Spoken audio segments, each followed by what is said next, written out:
until I see it on my channel, and then I'll start. Also, maybe I can let a few people come in, but right now I'm just refreshing until I actually see it. There it is. Okay, so this is part 196 of the Yu-Gi-Oh! Master Let's Play series. Better mute it. So sorry for a second that it was overlapping, but it should be better now.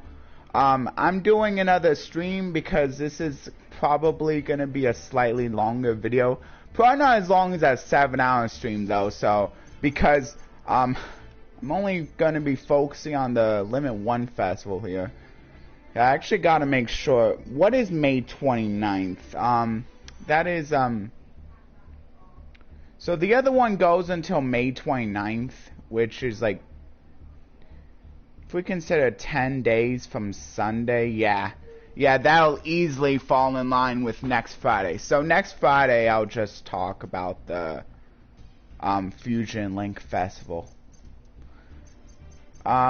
Which one do I prefer more? The Limit 1 Festival or the Fusion Link Festival? I don't know.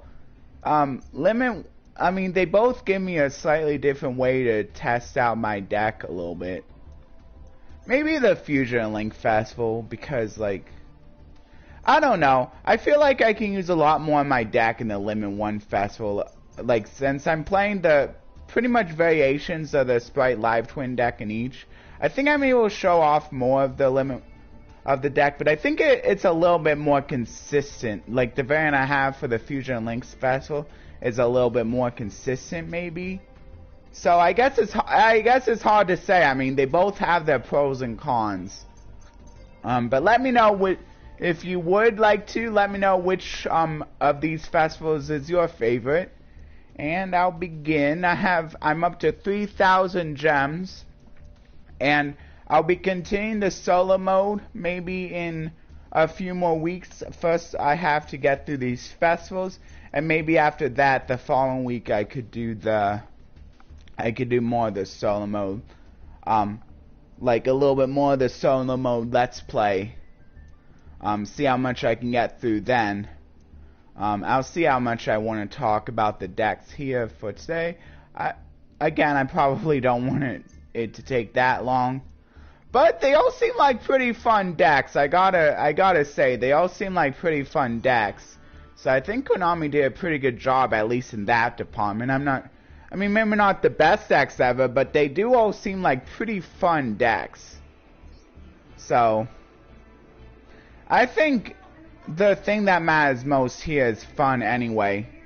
I mean, eventually you probably want to finish it off, especially if you're going all the way with a deck that's gonna like be good the whole way through. But there's also maybe merit into like just using a deck that you find really fun. Maybe you get a few losses, maybe you get a few wins, but as long as you win like enough times, it shouldn't really matter all that much. Especially if you like space it out throughout the day, like maybe get a few wins here, a few wins there. Maybe not put it all in one day. I mean, that's good for multiple reasons. First of all, like, it makes it so that any new missions that come, you can just put in line with the other missions that you don't have done yet. And you still have more wins you have to get through to reach the end, wherever the end is for you. And also, it's good because it doesn't stress you out nearly as much, even if you are using a deck that can get wins really consistently. It can still be quite a strain, because there's quite a few wins they have to get to if you want to reach the very end. Not too bad if you only want to get the gems and that's it, but I guess it depends on. But I still think it's good either way. Anyway, let's get through some of the news here. Oh yeah, I gotta almost forgot to do the verse. I'm gonna have to put that up, and I'll go over the verse later. So here it is. Matthew 28:19 will be the verse for today's stream. Okay. So there you go. And then let's oh yeah, and thank you very much for the 95 subscribers I have now. We're almost there to the 100, and then that and the poll is still going. It's gonna last at least until I get to 100 subscribers, maybe a little bit longer, because I probably won't be able to do it next week, but maybe the week after that if I'm at 100 subscribers. So it might last a little bit longer from the time that I reach 100 subscribers. But I'll give you a little bit of a notice when it's about to expire, when it's set to expire. And then I'm going to basically just give you one up until the day of the stream. Maybe the day before the day of the stream. Or yeah, it's probably going to be well, it might be no, it's probably going to be it's probably going to be a post-commentary video style. Yeah, whichever one gets picked. Yeah, because I'm gonna be having the duels in the background. That way I can focus on the talking more, which will be pretty nice. Anyway, it might be a longer video still though, just so I can get through everything. Okay, let's get through the news. But first of all, thank you to everyone who is going to be showing up for the stream. Thank you in advance for that. Thank you for all who have subscribed to me in the past, who have subscribed to me recently.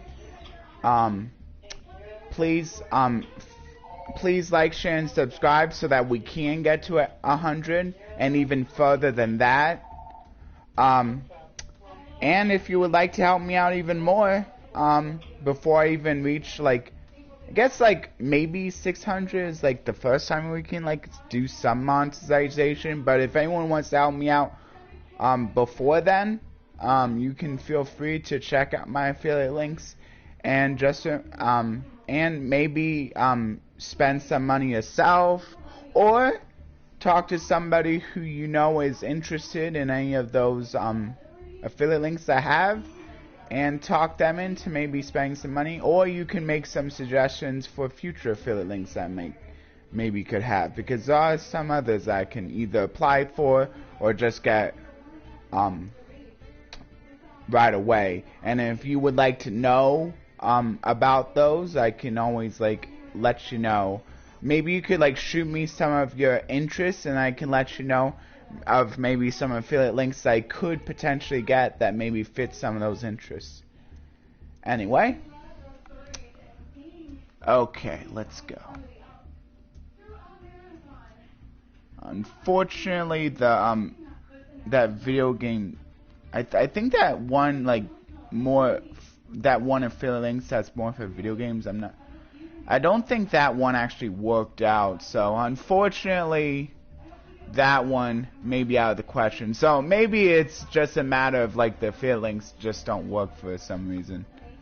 But I'll let you know if they can work or not. I'll definitely test them myself before I put them down, set them down, and other people notice that it doesn't work. Yeah. So anyway, but I guess I could have some other people maybe testing it too. Okay, well anyway, the news, I'll go through that.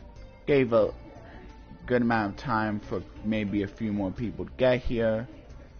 I'll just say 9 minutes in. So anyway, I'll go through this one last, since this one is more focused on what we're doing today. So first one, new accessories. I think this one is that kind of basically just commemorates the. Is this a Gemini archetype? Pyroxenes. I think Pyroxenes is a Gemini archetype. Pretty cool though. It's a bunch of different colors. So if you really like colorful things, guess it's good for that. Can kind of maybe remind you of going exploring down in a cave. So maybe if you're into spelunking, this might be a good way to show that interest if you're not into the archetype itself. They can serve more than one one kind of purpose. Yeah. What's nice is that it's like more down to earth, because like crystals are like realistic, down to earth, because they're like formed within the earth. And they come up. I think that's how it works. Anyway, so there's that. I think this is, oh yeah, and then this is the next one, I think. Yeah, so the Yu-Gi-Oh! World Championship. I think this might be something that you can, like, well, they will have, oh yes, it's basically a sort of just a clone Duelist Cup. Or whatever it's called within the, Master. This one's kind of cool because you do get legacy pack tickets. I don't normally like doing the surveys, but since I get legacy pack tickets, I think these are worth it. But I still only want to do the mandatory ones. What you could do if you don't really care is you could just pick the first option every time. Don't even like pay attention.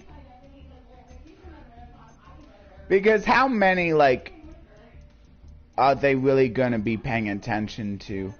Probably not a lot. I don't know how much they even read these. Yeah, you only get it once. See, it will even say your answer will be overwritten and updated. So that's kind of nice. So if you just basically won the legacy tickets, and then later on you decide, oh, wait, I actually want to answer it truthfully, more truthfully, pay more attention. Maybe, like, you got an idea that you really want to put down. Don't worry about it. You can always retake it. You won't be rewarded, but if you have a really good idea, maybe it's worth it to you. But you only rewarded once, so keep that in mind. Here's the Lemon 1 Festival. Oh wait, but there's a note issue. I'll look at the issues real quick. So an issue with one of the newer cards, which probably makes sense. Like, I mean, of course, they're new cards, so they're probably the most likely to have an issue, because older cards they probably like fixed up a lot already. I don't really play Memento all that much. And then Pendulum Exceed. This I think is a slightly older card. And I don't really care about that much either, but for those of you who do play the decks, maybe just keep those in mind. Oh yeah, let's go over the Lemon 1 Festival. We can just go over it here. I think it's pretty much the same anyway. There are a few restrictions besides like almost every card being limited to one. Of course, there's like the usual culprits like Pot of Greed being banned, maybe, but probably a lot of the floodgates also banned.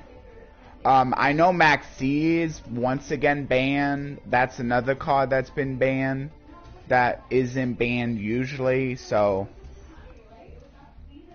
I'm just using other hand traps instead. But most of the cards are allowed. Most of the cards that were allowed in ranked are allowed here, just like at less copies. And then event info. Yeah, so it's the usual. You get 500 medals for winning, 50 medals for losing. You get to rent a deck. You get the same. And it used to be that you got less medals for winning or losing with a rental, but they did change that to make it the average number of medals, and whether you win or lose with a loaner or with a non-loaner. So that's really nice, because it's already kind of difficult to win with a loaner anyway, so it's only fair. And probably would be too good if loaners gave you more medals for winning than a non-loaner, because then people would just, I'm sure, abuse that. Like, sometimes the loan decks aren't that bad, and if you get more medals for winning with a loan deck, people are probably just going to gravitate for a loaner, and then people would be caring less about making their own deck, and in that way, maybe Master wouldn't be making as much money from people maybe wanting to buy gems so they could quickly craft up their own deck. So it makes sense that it's always going to be the same, and I don't see that changing anytime soon. But it's nice that it's at least the same, and still gives you enough reason to maybe play a loner if you really want to, or a non-loner if you really want to. Anyway, let's start with the first one here. I'm trying not to spend too much time, but maybe just a little bit. Also, it might take a little bit longer anyway, because like a lot of these there's a lot more unique cards in these decks, with everything being at one copy. I believe this, I think this is pretty much the exact same as the last limited one, maybe with a few different ban list changes. And also, of course, there's new cards that have come out, so that also makes it slightly different as well. Anyway, the first deck is called, I'll put down the, oh yeah, by the way, later on, I'm going to be going over the Goosebumps. It's going to be a little bit longer as well, because I'm going to be going over kind of like another double feature. Although at least this time, it's only one TV episode, since the first didn't have a TV adaptation, which is going to be of the Mummy series. So it's going to be Curse of the Mummy's Tomb, and then I think it's Return of the Mummy is the second one. So let's go with this one. So I'll just say 17 minutes will be, I'll just say the name of it, Coalition of Sagacious Spellcasters. That's an interesting name. Sagacious. That's probably one of those older words that maybe not a lot of people know. Okay. Deck overview, of course. See how long it can get. Okay, so the deck description reads, this deck combines the powers of Aleister the Invoker Spellbook and Dogmatica. Aleister the Invoker can add Invocation to the hand when normal summoner flip face up, leading directly to a fusion summon. And the nice thing is that Invocation can recycle itself, so even if you only have one, you can keep putting it back in the deck. And it adds the Aleister to the hand. It does kind of suck if you want to like remove the Aleister for like a Mechaba, or for its own effect to increase the power and toughness of a monster, or attack and offense of a monster. That does kind of suck, because then it might be a little bit harder to like get back in your hand afterwards, since now you basically just have to find the invocation regularly, so you want to be careful of that, which stinks. But yeah, I guess that's the downside of only being able to run one.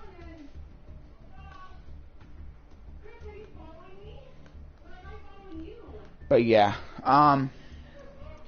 so that's something I found out when I was playing this deck a little bit, to get at least one win with each.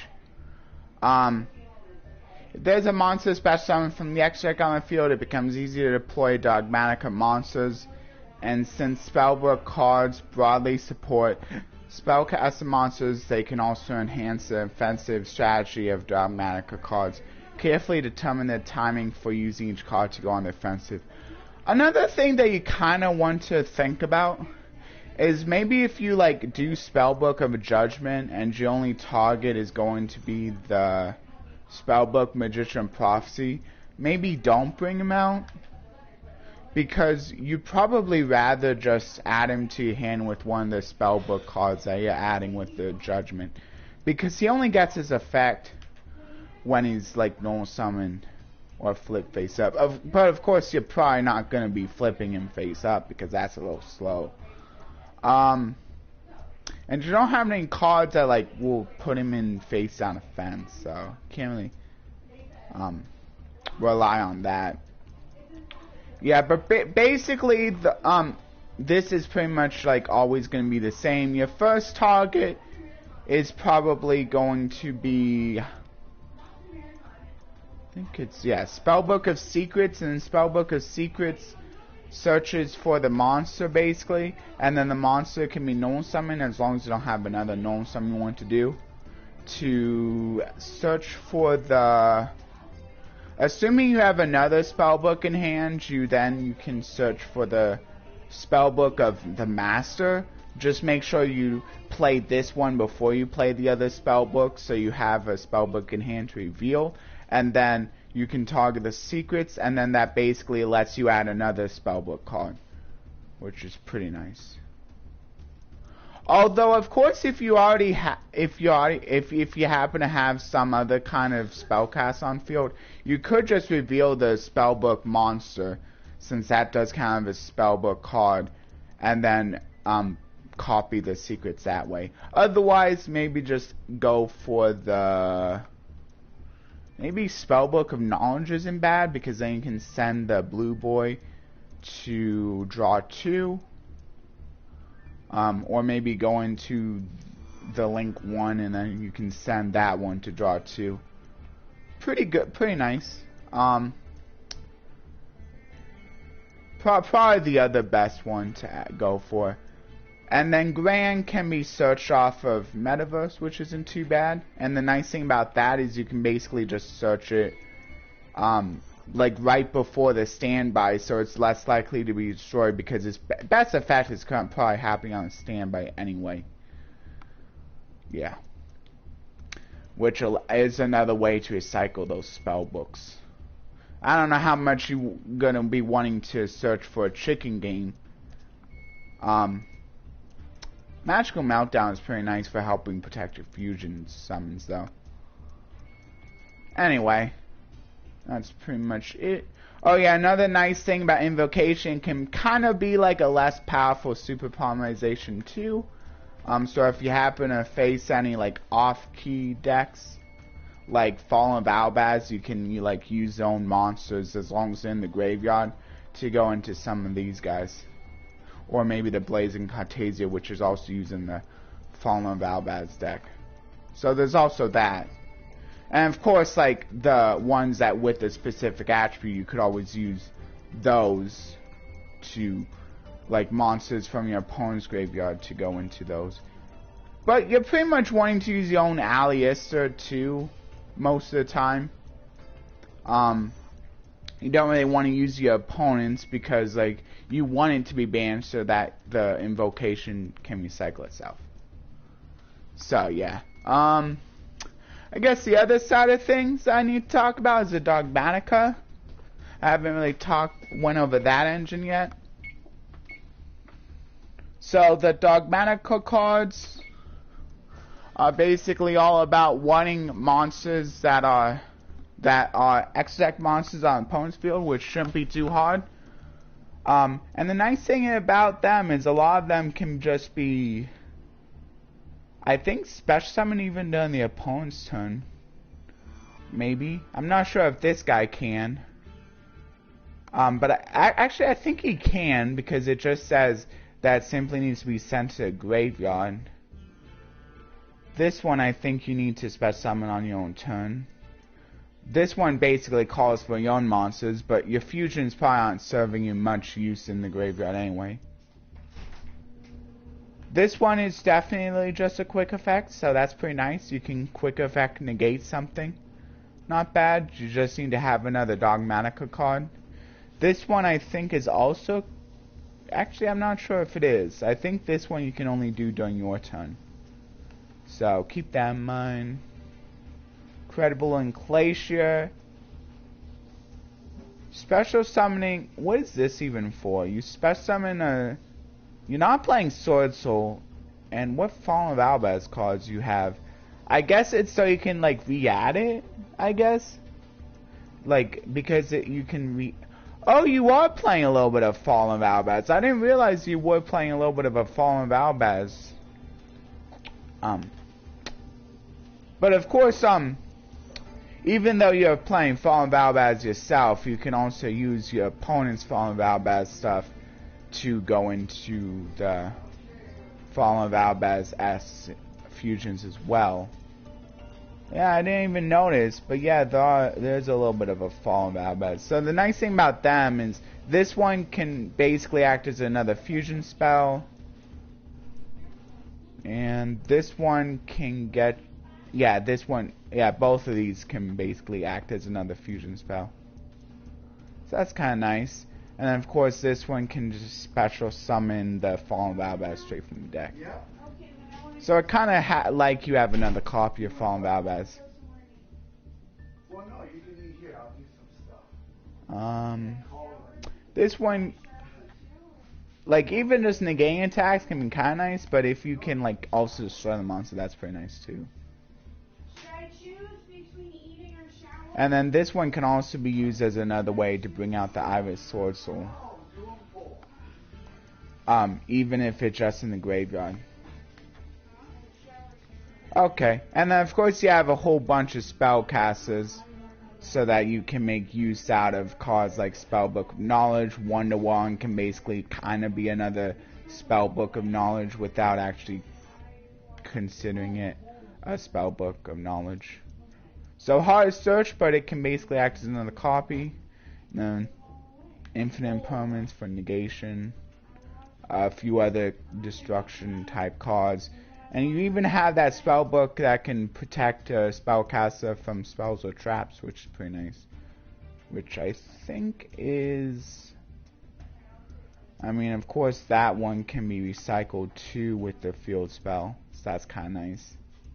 Which one is that? Oh, I think it's Wisdom. Yeah, Wisdom. So that can help protect it from... stuff like the forbidden cards or infinite impermanence. And basically you want to activate it in response to them so that it also wastes those cards, because those cards do have to target something, and this will resolve, and then they'll resolve basically to no effect. So that's really nice. So it at least gets rid of one card. Otherwise, they can just hold on to the card and just activate later. This one can just banish any card, which is really nice. That's a really nice effect, especially since it doesn't destroy it, and it's not and it's non-targeting too. Probably the best effect, but a lot of the effects can be pretty good. But you're probably wanting to try to work your way up to this effect a lot of the times. And that's why you're basically going with the secrets into, like, basically want to sap your graveyard anyway. So you can get to the banish effect. Yeah. And then punishment can be another way to get your cards in the graveyard that do have graveyard effects, and some of these do have graveyard effects. This one has a graveyard effect. A lot of the, Fallen of Albaz fusions do have graveyard effects. This one does too, but this one's graveyard effect isn't really going to serve you well if you just send it off of punishment, because it can't be special summoned unless you fusion summon it properly first. And then this one has a graveyard effect too. And this one can actually be used since it doesn't have to just specifically special summon itself. Although... yeah, you wouldn't be able to do it anyway because this basically has to be from the hand or deck. Yeah. I don't think any of the links have graveyard effects. Yeah. Okay, cool. Yeah, and and I believe... yeah, this one can send both the Synchro or the Fusion, so...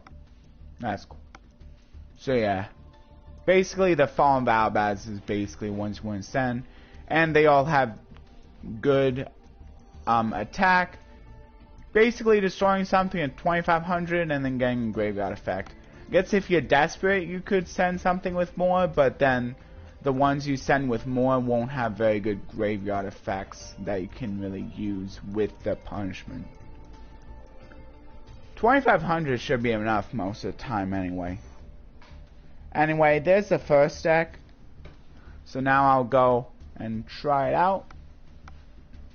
Hopefully I explained enough, but hopefully whatever wasn't explained can either be cleared up with questions, either now or later, depending on when you ask them, or just by simply watching in action. So let's do 30 minutes will be the gameplay. Spellcasters gameplay. I'll just do that because it's quite a long name. I can clear up the different timestamps anyway. Okay. Yeah. There's only 2 options in the pool, so it should be pretty easy to and I do explain them if you like look in, like, because they're probably, because I didn't have enough room to explain them. So if you look into the first comment, you'll see me actually explain them. So I'll just go first here. I think a lot of the times, do you want to go first? Looks like I gotta get back to live. Okay. There we go. Okay, so I'm starting with Iris Sorcerer, Dogmatica, Fleur-de-Lis, which is a pretty easy spell summon, although pretty much one spell summon him when you have other Dogmaticas, so right now it's not that great. But I do have the Spellbook of Secrets, which is probably the best one to activate, because this one can get, because the Spellbook,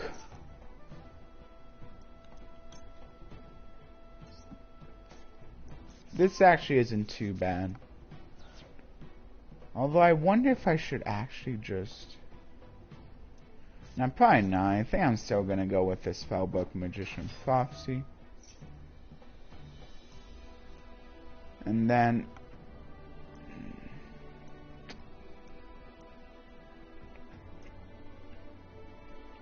I mean, Grand Spellbook isn't too bad, I guess, but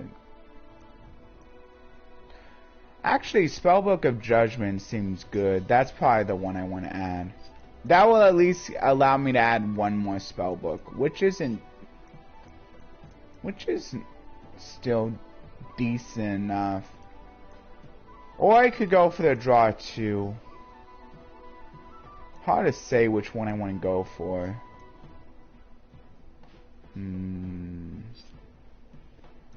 I either go for this, which would only get me 1 card and wouldn't be a spell summon thing, or the Knowledge. Probably the Knowledge. This one is all about my banned Spellbook cards. Yeah, I think I'm gonna go with the Knowledge.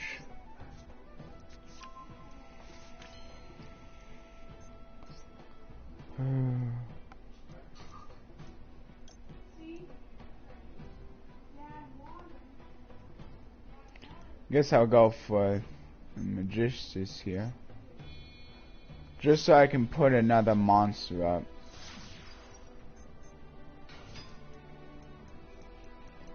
I can spell summon this if I want, but I don't think I want to.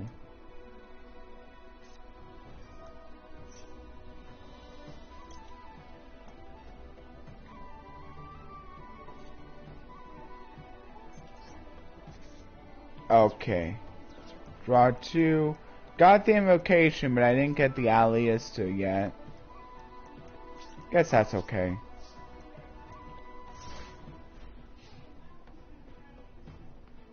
Yeah, I couldn't spell summon that, so that's a little unfortunate. At least I can spell summon the Fleur-de-Lis, if nothing else, for the defensiveness. Probably pretty much what. Unless they can or decay me, and then it's probably better to just stay in my hand. Because I really want to get the negate off if I can.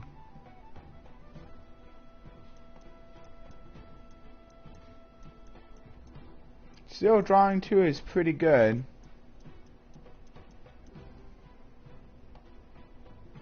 What does the Luna add? Not exactly sure what the Luna adds. I don't think it would add the alias because I'm sure he has less than that. It has to be exactly 1850. I think the Luna probably adds something, but I'm just not sure what.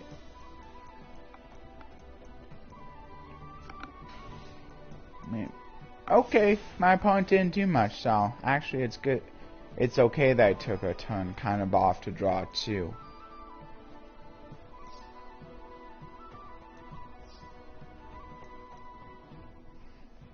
Now I could go for this to add a Dogmatica card, or I can go for this to add I'm not sure what. Probably would rather go with the card that I know is going to add something decent.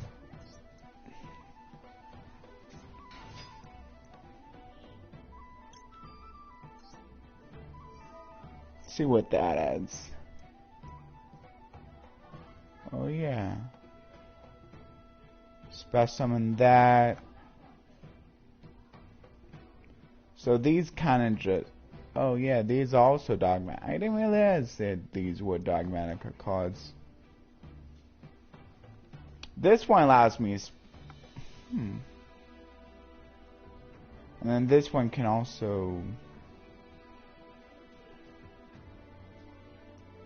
Okay, so this one. Yeah, it gives me cards to send. So I can do that. I'm gonna do that then. Probably special on in defense though, since it has a lot more defense.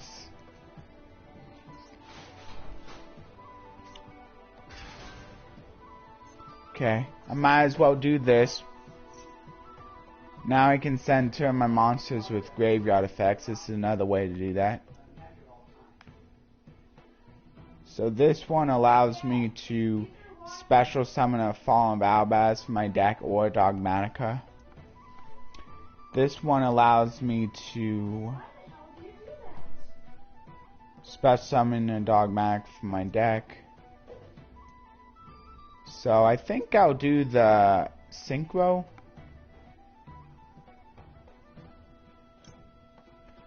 I think this is for summoning the Iris. So I'll go ahead and do that one. And I'll also go ahead and...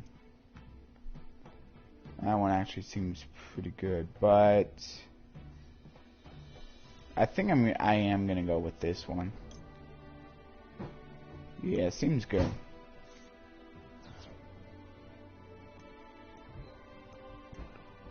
Now my opponent gets as well, which could either help them or hurt them. That's the... So it could be a downside or an upside. Thing about it is you don't get to choose, so your opponent's always just going to choose the worst ones. Looks like it didn't help them that much, so it's okay. Probably most of the time it's probably not going to help them though. I don't know how many people are actually going to be playing decks like this. Though Fallen Valbaz is probably pretty popular.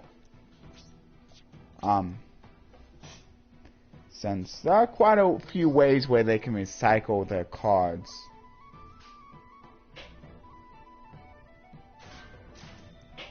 I think this one is more of like just luck based maybe. Yes! So yeah, even if I would have attacked for 1500, it wouldn't kill them, so still okay that I put in defense.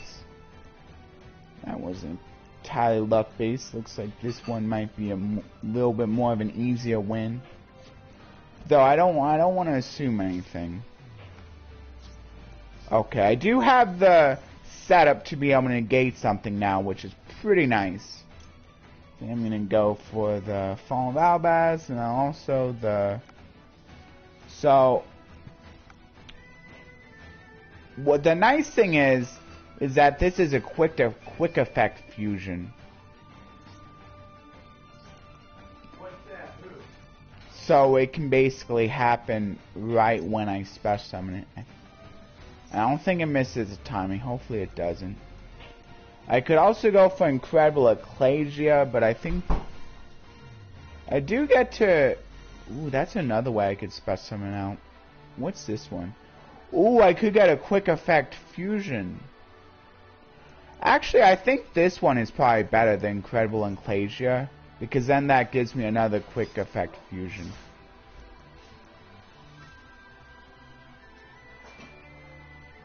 Oh, I didn't get the fusion.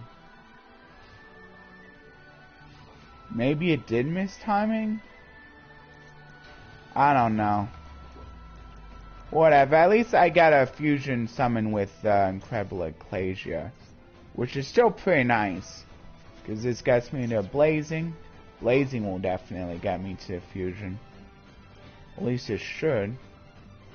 Or it gets me to this. I thought it would.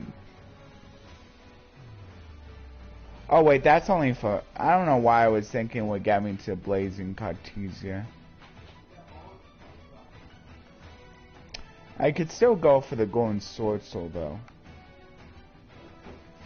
Maybe I will.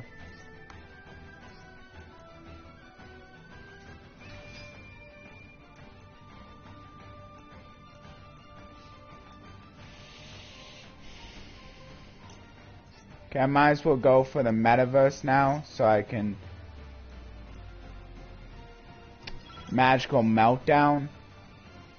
Because then I'll be able to get to the Alias or the Invoker. Or not.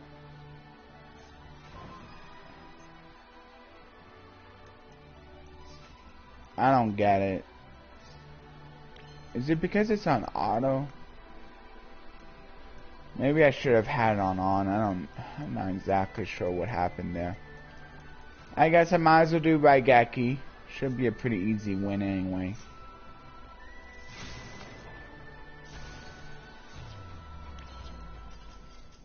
Cool.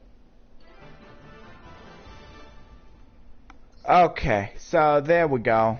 There's that duel.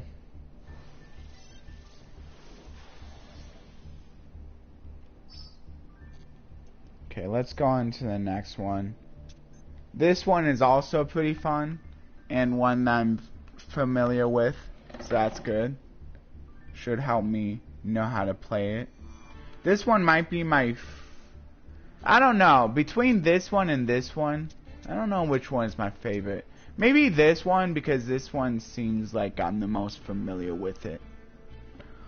Maybe not so much familiar with the Ancient Warrior side of things, but definitely familiar with the Zodiac, Danger, Tri-Brigade side of things.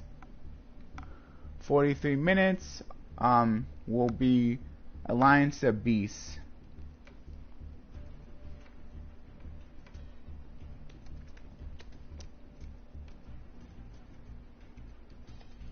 Deck overview. Okay.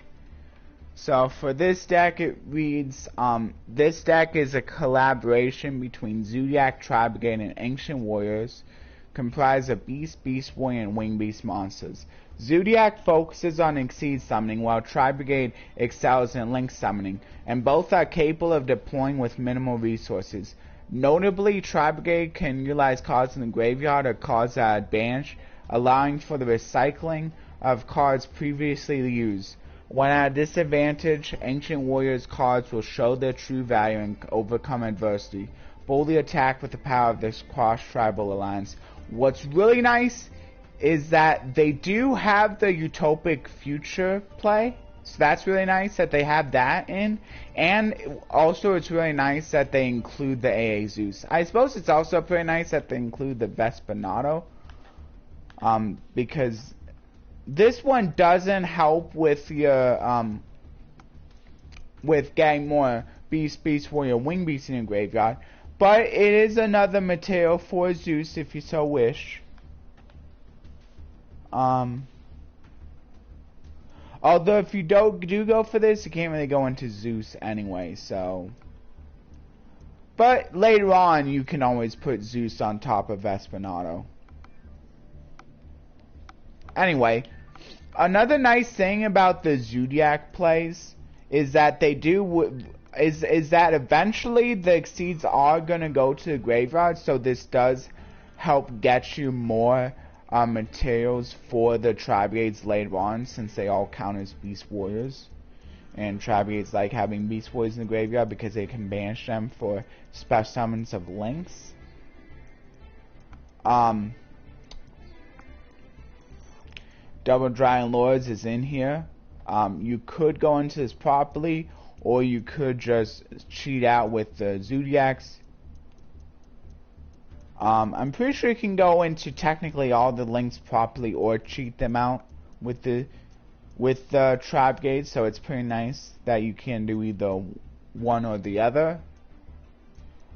And then, nice thing about the Zodiac Thoroughblade is no matter which Zodiac monster you end up sending to the graveyard, you can then just get it back out, put it as material with the effect of Tiger Mortar. So you don't have to worry, even if you send a Whiptail, you always want to use the Thoroughblade effect because that draw a card, and then basically the card that goes in the graveyard doesn't even really matter anyway. Power of Avarice is nice for recycling your cards in the graveyard back into the deck.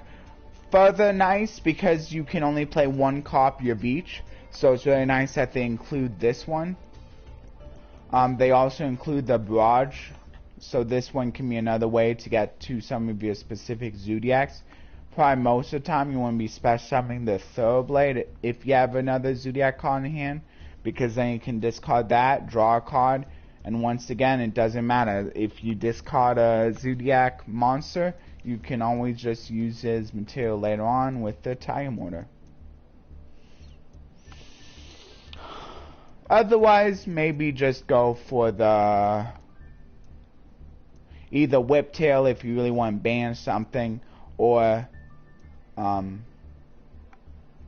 Ratpier is unfortunately only on a normal summon. So you basically are just wanting to normal summon this card so you can get that effect.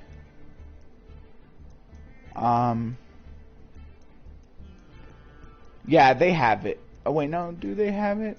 Do they not have the... Oh yeah, there it is, the Ram. This is probably the one you want to go for. Otherwise... Yeah, because I think there's a lot more cards that are, like, good used that, like, target, like, a lot more traps. Like, Infinite Impermanence is a really good trap that targets that. Your monster can no longer be targeted as long as it's on a Zodiac monster because of the Ram.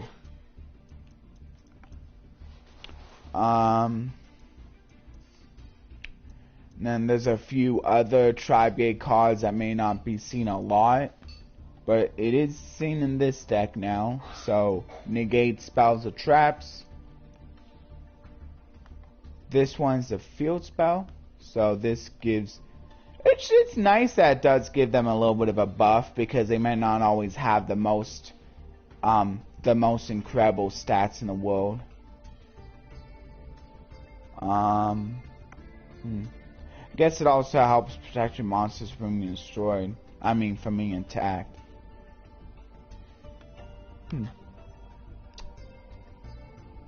In your hand or field instead of one Zodiac. So this is another way you could potentially get monsters into the graveyard.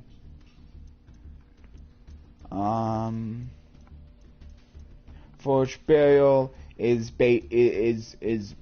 basically there to help with getting the Tri-Brigade engine going by saying Kit, which sends an Evolve, which gets you either the Fractal or the Caress.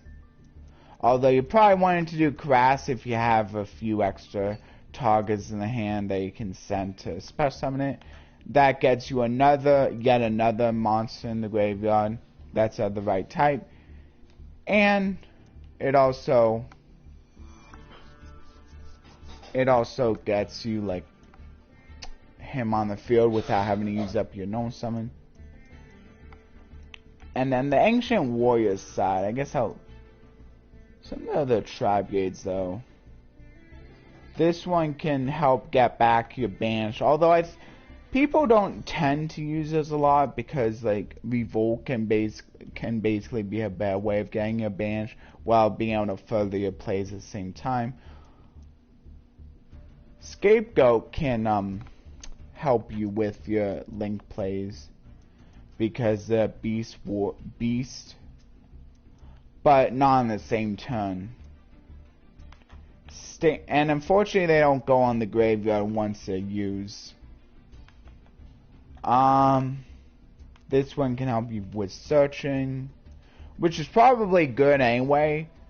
Although, like, Tanky would probably have been the better choice. But, whatever. You have this to help with searching. The nice thing about Tanky, if it was in the deck, is that it would not only be able to search for the Fractal, but it would also be able to search for the Zodiacs.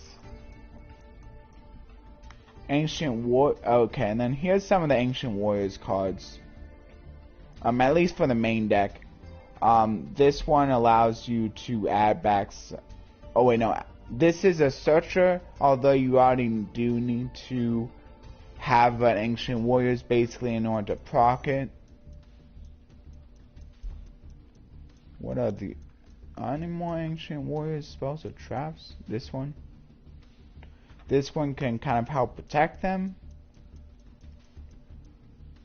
This one is probably one of the best ones, honestly. Fairly easy to special summon it. You just need to basically have another Ancient Warriors monster on the field. You do give control, so maybe you only want to bring it out when you know you can finish it up that turn. Otherwise, maybe it may be a little risky. Alpha is pretty nice for be able to return your... It's especially nice in a deck like this because not only will it return itself, it can also return some of your other monsters, so you can return multiple cards. It only returns monsters, but that can be really nice for helping clear the field of X-Deck monsters. And something you can do first thing to maybe bait out some negates. What's nice is that, like, similar to the Prankratops, is that they can't actually negate the summon because it's an inherent summon, so it's going to be pretty hard to negate it. And so you will be able to maybe beat over the negate if it has low enough attack. And then afterwards you can use the alpha effect to maybe either bait out another negate or maybe return like some of the other monsters back. Anyway, this one is actually a machine. You don't have a lot of machines, but you do have a few. I guess it's good for maybe putting more Beast Warrior Wing Beasts in your deck, though. I mean, in your graveyard. And then, of course, the dangers are pretty nice because they can, like, because most of the time they can be helping to fill your graveyard with Beast Warriors Wing Beasts, and also potentially giving you another body. And maybe lowering attack, or in the case of Jackalope, getting you a body either way. Laughing Puffin can be another easy spell summon that can also allow you to get rid of spells or traps, although it has to be specifically a face-up one. I suppose this is a way that you can like also use some of your continuous spells or traps, which can be something since you are playing a few of those. This can be a spell summon, so this is a good search target with Ancient Warrior Saga card.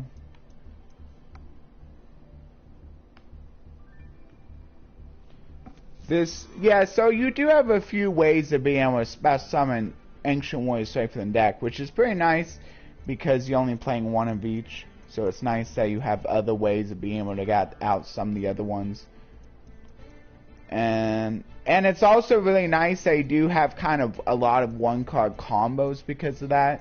Because any of your Zodiacs can basically get you into the Trident play, and then maybe even further into the Zeus play. And then it may be a little bit hard except your Tri-Brigade plays, but like Fractal, or like just having a kit itself, maybe if you have a way of getting into the graveyard after, can help set up your, like, eventually going to Shirag, And then if you don't need to go into it that turn, you can always do like Revolt, sit on until your opponent gets out something that you really want to banish, and then you can banish it. And then also Ancient War's Oath. It's nice they have, another reason why it's nice they have so many spells, continuous spells and continuous traps. Although this can also send pretty much any card, so you're probably going to have a target you can send to return something. So that can act as a disruption as well. Okay, I think that's basically it. This one can act as sort of graveyard disruption, although I'm not sure how often this will be going. This is a little bit more specific, but it can be nice when it works out. And if your opponent doesn't play a lot of monsters anyway, you may even be able to have an easy 4800 attack, link 3 on your hands. Yeah. This one can help extend your plays a little bit more with its special summon. This one is not typically used for the link summon effect. Being able to special summon back a banish level 4 lower beast, warrior, and wing beast. It's typically just used for being able to go into another link monster so you can proc the graveyard effect to go for the revolt most of the time. And then Shirai is also pretty nice for when it's sent to graveyard. It can basically go for another search, and because you have so many different level monsters, you should be able to search out something. Another nice card that could have been played would have been the Rescue Cat, because you do have a few, because basically it can help you special summon the Kid of the Crevasse. And even that alone, like, is pretty good, I think. Although I guess it's not that important. Anyway, so maybe those are a few ideas you could, like, add if you wanted to.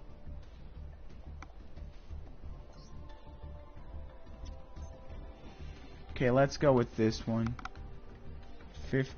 I'll just say 58 minutes will be the A of B gameplay. Okay. Here we go. I keep forgetting to click it, to actually select it. There we go.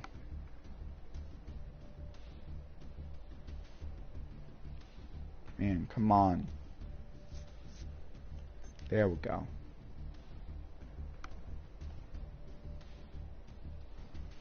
Gotta get this back to live. There we go.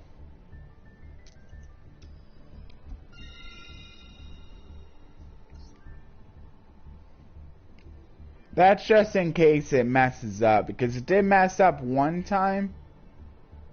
Not sure if the reason was because I didn't have it live on my computer or not, but just in case, I'm deciding to have it live. Keep it on there for doing timestamps mostly, because it helps with the aftermath. Ooh, Bigfoot. I wonder if I should. This probably doesn't really matter too much.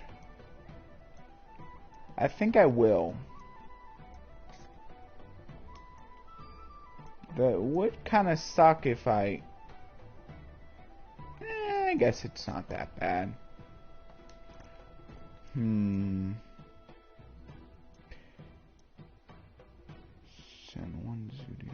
Yeah, I'll do it. Okay, that's fair enough. I probably wasn't going to be able to activate it anyway. It's also nice because it gets me a draw too. Ooh, Thoroughblade. Now that's real nice. Question is, should I actually do it? Yeah, I think so. Yeah, I think so.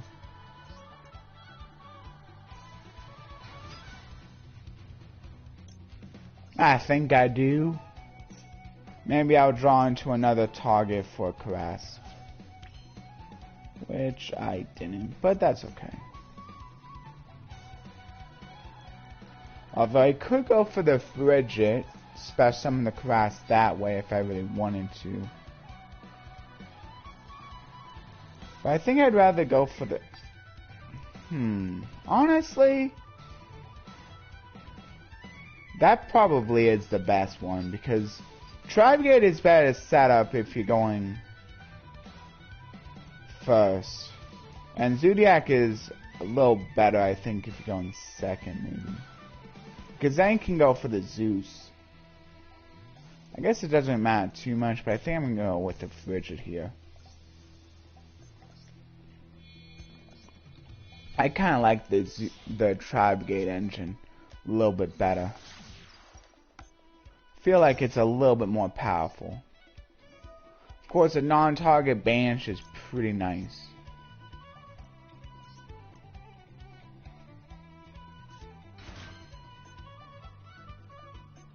Okay, here we go.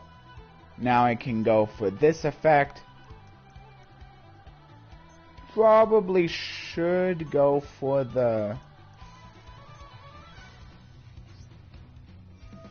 other Tri-Brigade card, honestly.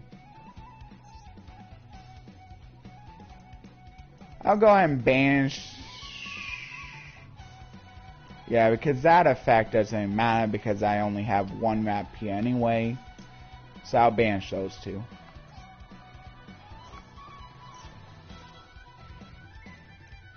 Go for the Bearbrum.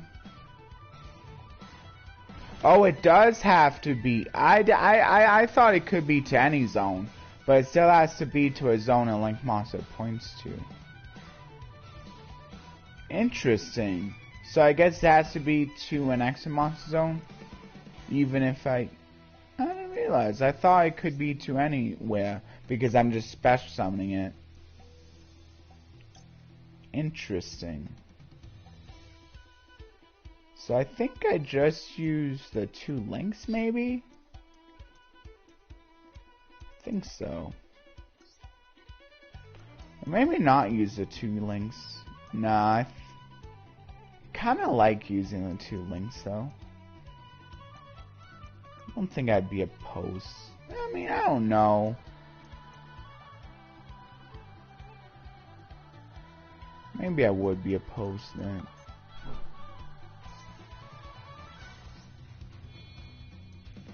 Yeah, maybe I will just use these 2.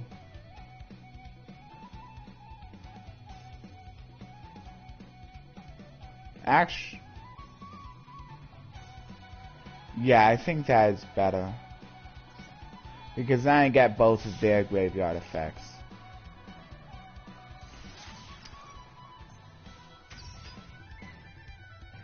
Cool. So I think I'm gonna chain block the Bearbrum.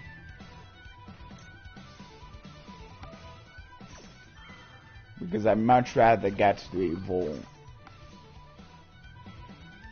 Probably put back the Zodiac Sign.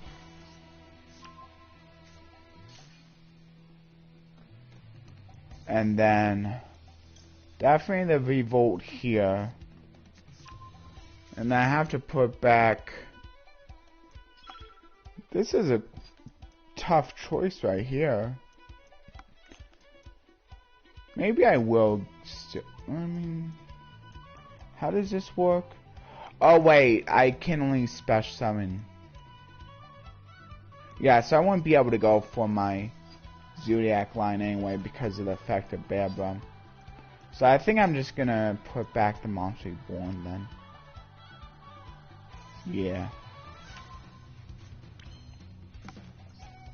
Okay, and then that's good enough. And the Rugal can basically kind of act as a Monster Reborn anyway, since they can revive some of my monsters.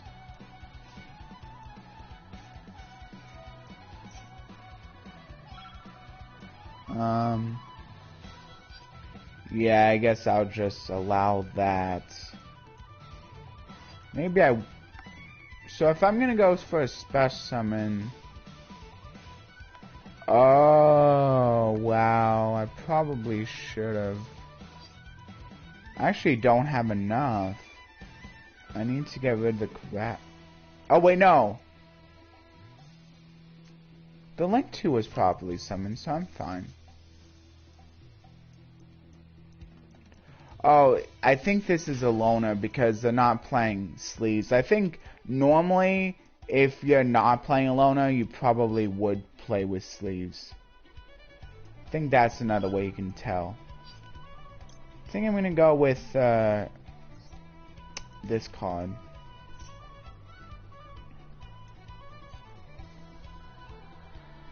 Special summon this, and then these two. Might as well just special summon all of them.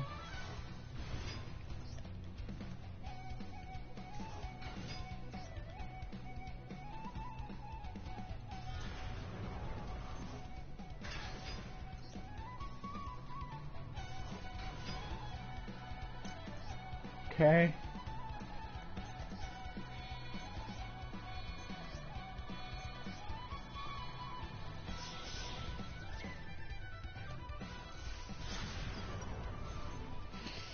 It will proc the Fenrir though, which kind of stinks.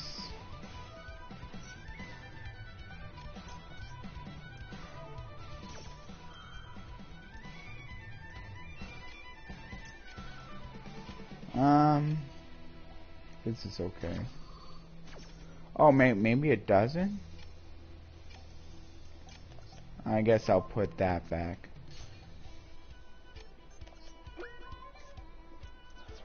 Oh, I guess it doesn't. That's cool.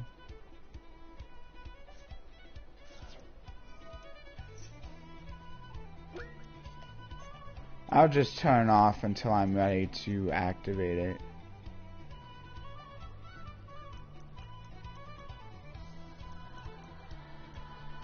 I don't really have any more descriptions anyway.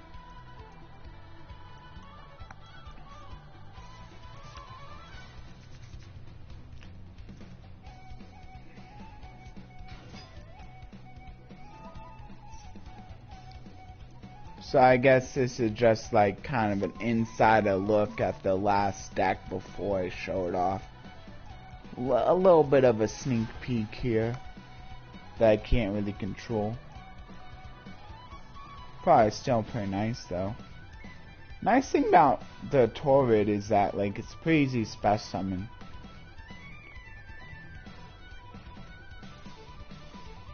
That's basically the same as all the other tuna Manadiums.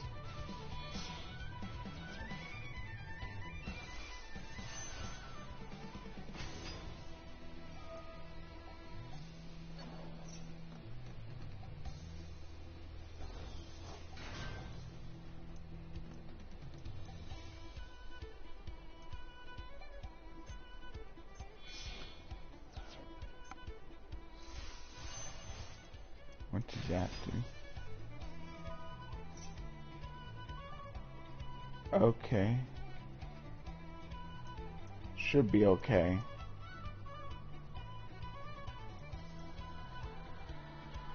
Probably one of the toughest things about this deck is the fact that if you go into level 10, you no longer have a quote-unquote Vigsa Starfrost on the field. Which kind of stinks. Although with playing so many cards that count as Vigsa Starfrost in the field or in the graveyard, it makes it pretty easy to be able to go into the fusion. Which isn't a once per turn, by the way, but you only have one of it, so it might be a little bit hard to loop it anyway.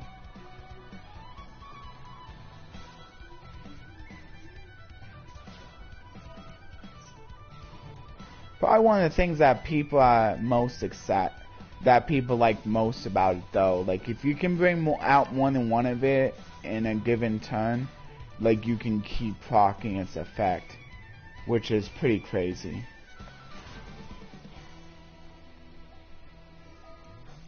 I'm gonna wait.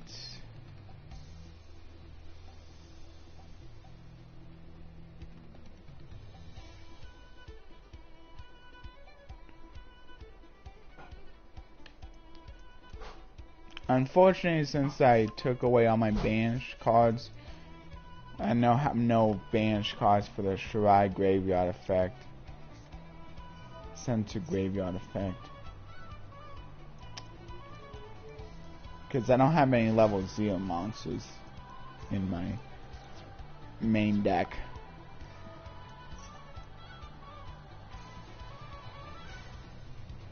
That may be pretty interesting though if they made a Beast Warrior Wing Beast monster that counts as level 0 while it was in the deck. Kind of funny. Probably definitely see playing the Tri-Brigade deck. Just for the fact that, like, even if you remove all your banished monsters, you can still search for that. Probably doesn't even really matter what it does, as long as it can be easily sent to the graveyard.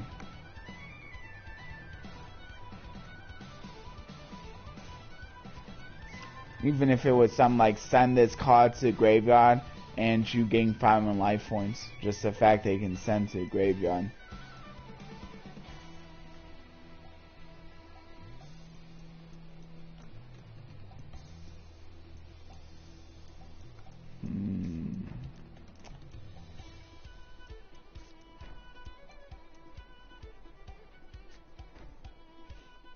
Just gonna be setting a bunch. Probably should. Yeah, that's fine.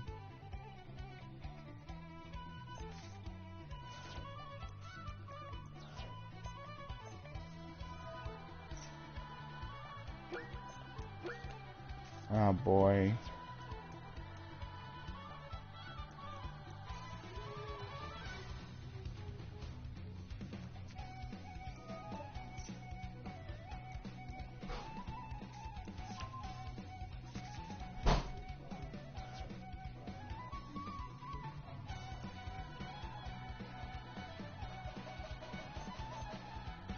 Maybe I will just use this.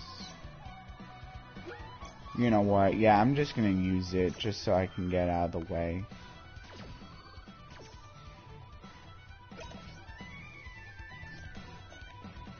Oh boy. Okay, good. Wow, it's on 0. I just wanted to get that effect out of the way.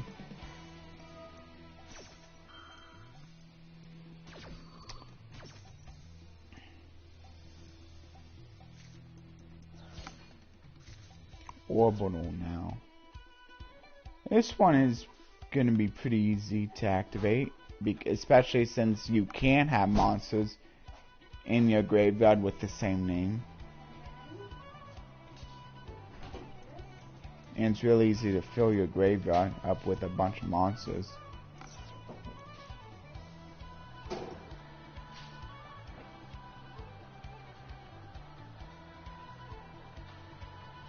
I think it is supposed to be a spin-off of Highlander.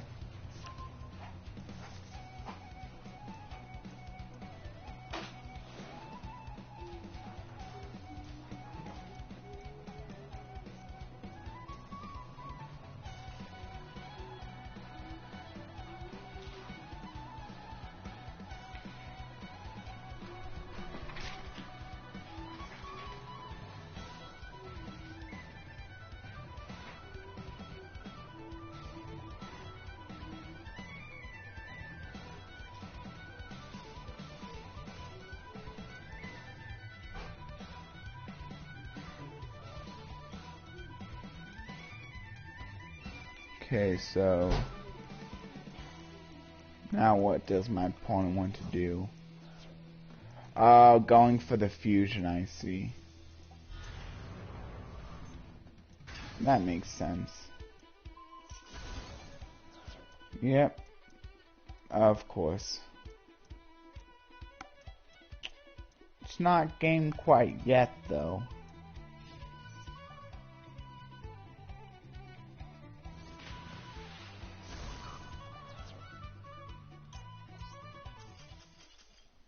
I forgot about the graveyard effect.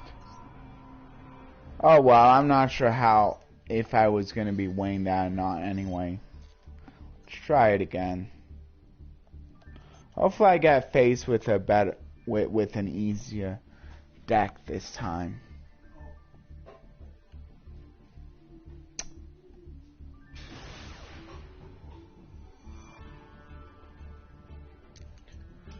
Yeah, that last deck is probably honestly the best, which I'll be showing off in a second. But like as you see, it can really do a lot. It can really do a lot, and it may seem like it'd be tough to play, but I don't think it's really that difficult. But the fact that it can do so much is pretty nice.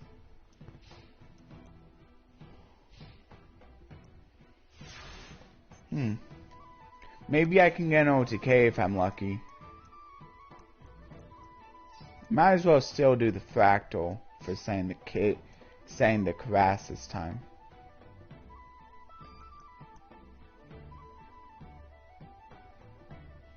That can also add a Tri-Brigade though. Hey Clip Bomb. Or Chad. Nice seeing you again. Think you were here for that other stream of mine back then. I got a lot more subscribers since then, so that's good.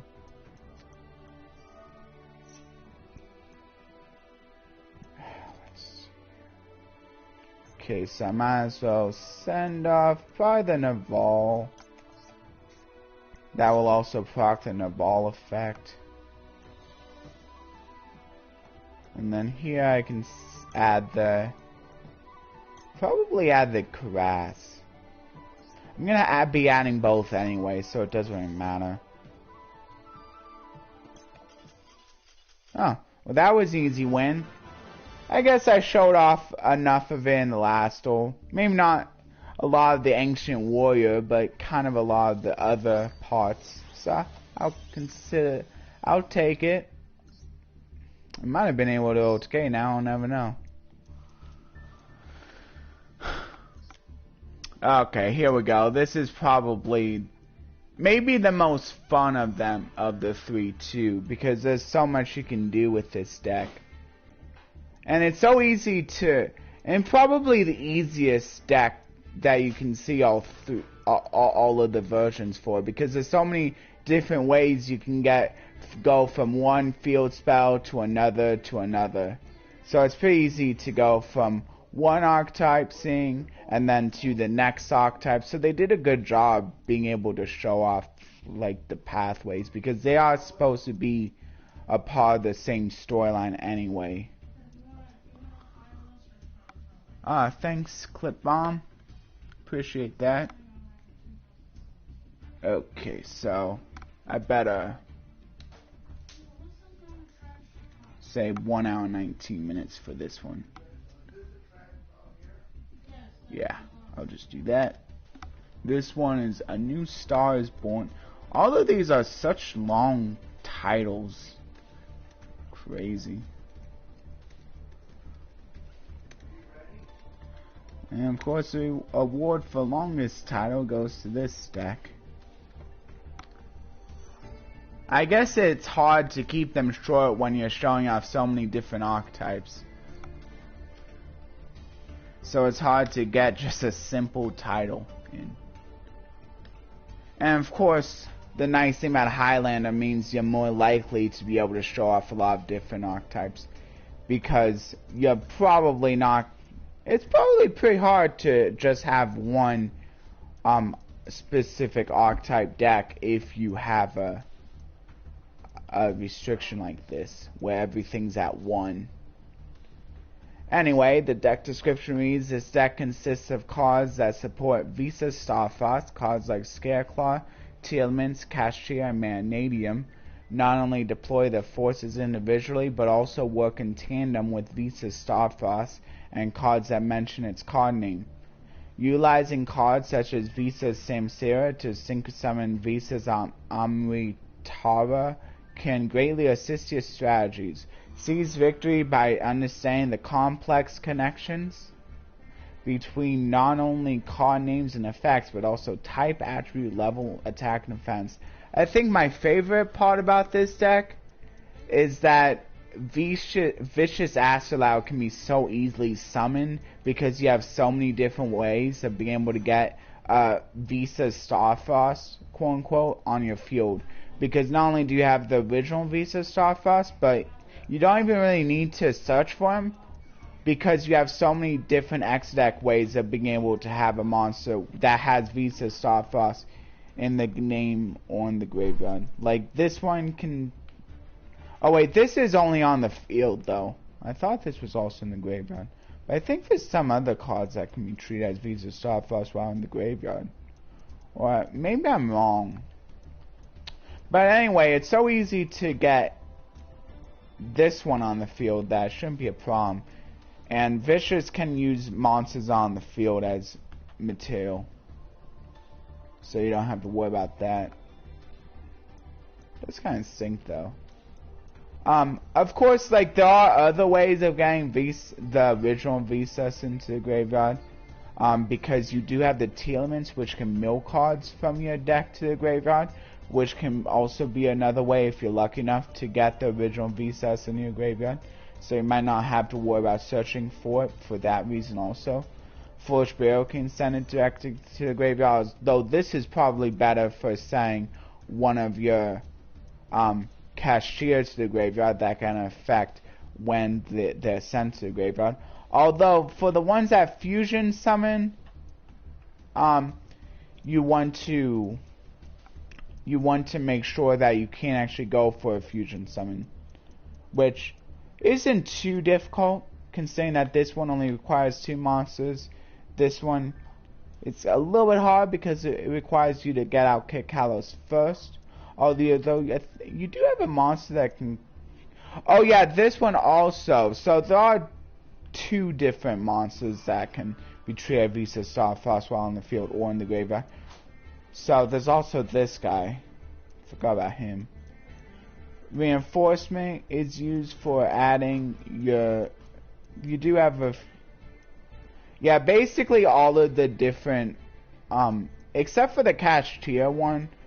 There's not... Oh yeah, there's a level 4 Cash Warrior. So like, this can get you into any of your archetypes too. So that's another way to get into any of your archetypes that you want. Foolish Burial Goods is a way... is basically for setting off your Telements spells or traps that do get effects when they're sent to the graveyard by a card effect. Like this one adds... I think there's another one. Oh yeah, some of the field spells also have graveyard effects too. Like this one has a graveyard effect. So this one can special summon a monster. So, oh yeah, and then actually the Scareclaws have graveyard effects too. You do have a lot of options with the Foolish Burial Goods. Clear New World. This works in tandem with the Vita Calenta, because this can add it straight from your deck or graveyard, so it's a good way to recycle it too. Arrival is can get you back Scareclaws, although it can only get you back the main deck ones, because the X deck ones can't be special summoned in defense position.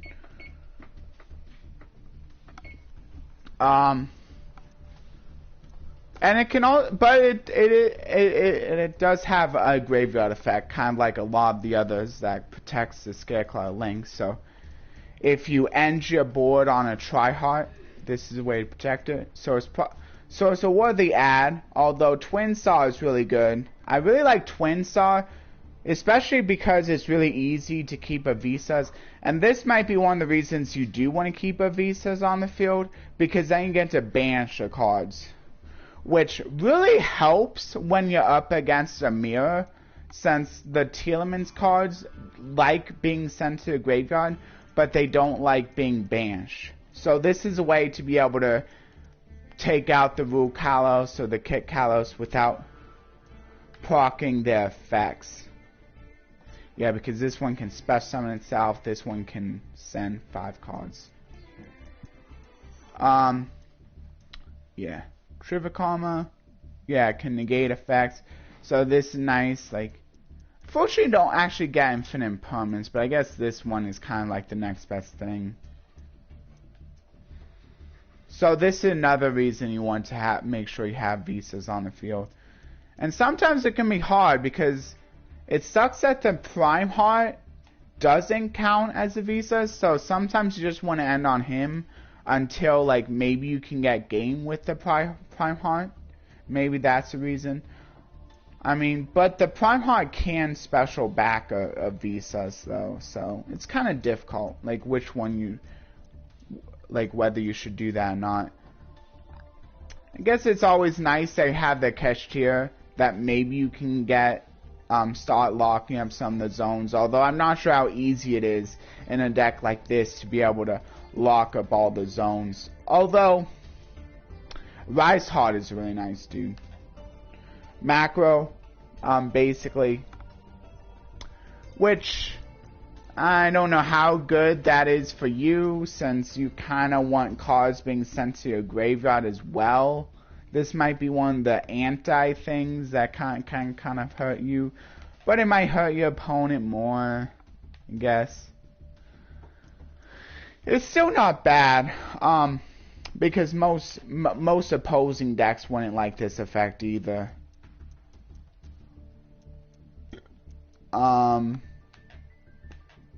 Trap card, yeah, a lot of your spells and traps would have graveyard effects.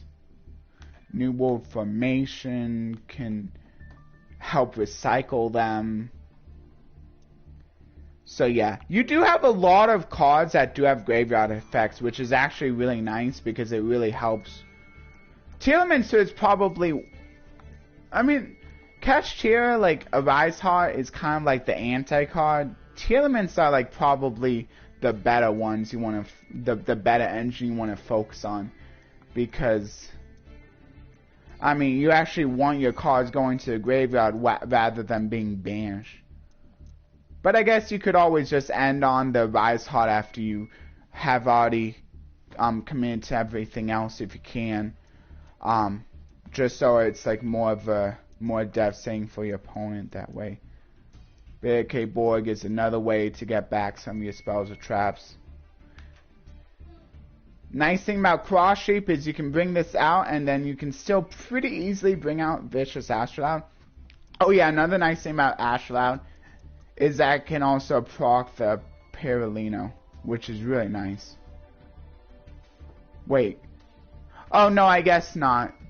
I thought this procced whenever a fusion monster was special summoned, but but it doesn't. But it's still nice for the Cross Sheep. It's an easy way to proc that to special summon level 4 or lower and keep your plays going, because it doesn't negate the effect. Although some of these cards do specifically only activate their effects when they're special summoned via specific means, like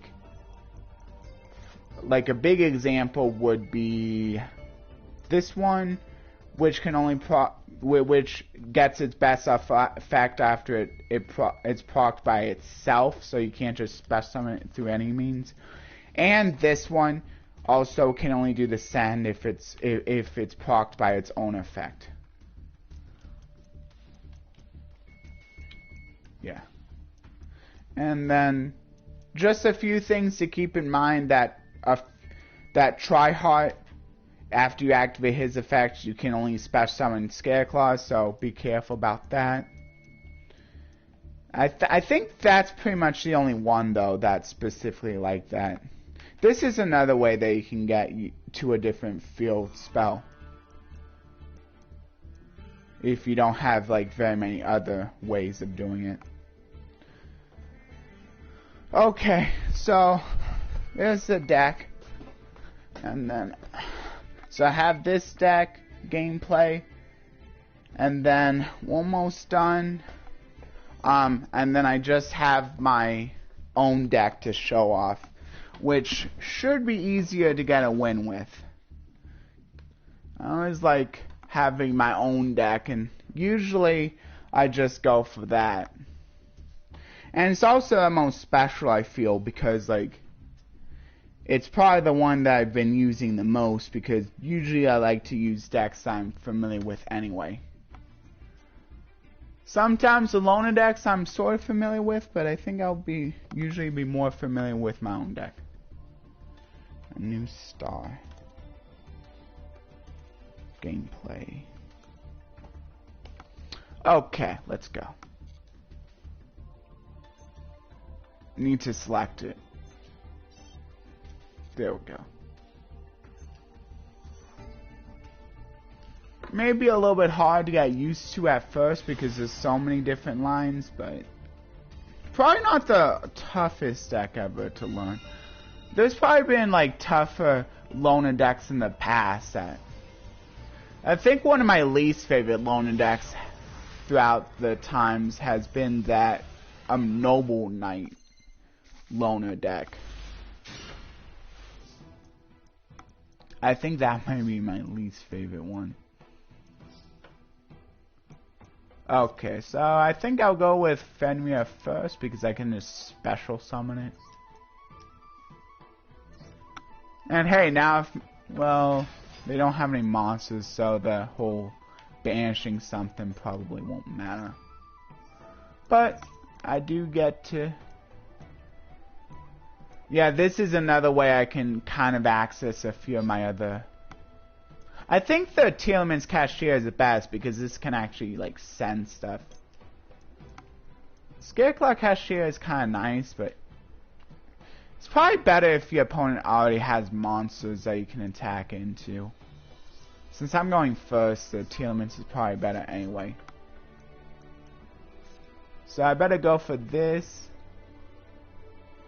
Oh, this keeps you from being able to special summon your links, your fusions though. That kind of stinks. So maybe I'll go for that later. Yeah. I'll go for the full spiel first.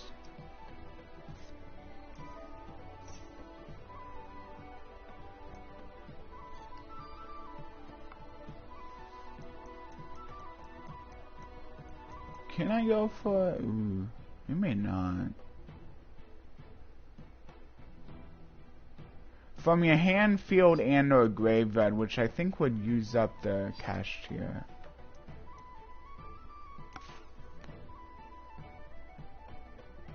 Oh. Send one Telemans card.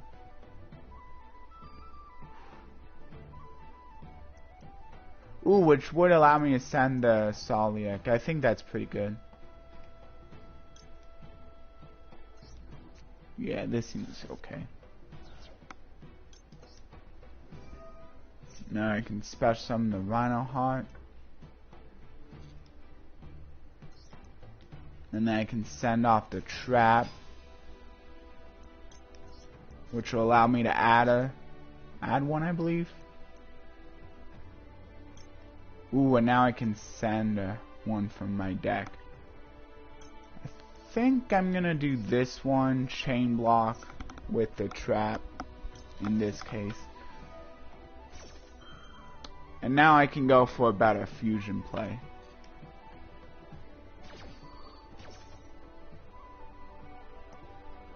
So this is honestly pretty nice because it lets me special summon it itself. So I'm gonna go for this to add, and then I'll send the other one. Send the Havness. Now I can go for the Kick Kalos here.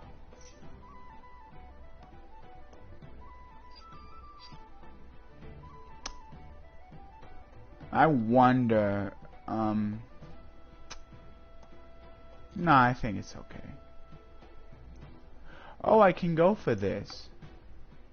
Telemans Rhino Heart plus 2 Aquas. Nah, I still think it's better to go for the Kick Kalos, because my opponent doesn't have anything right now. Could send the Shiran, but I don't think I will. I think I'm going to send the Rhino Heart instead.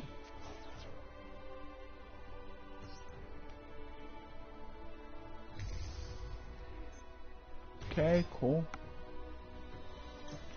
Now I can either add a Telemans card from my deck to my hand or send to graveyard.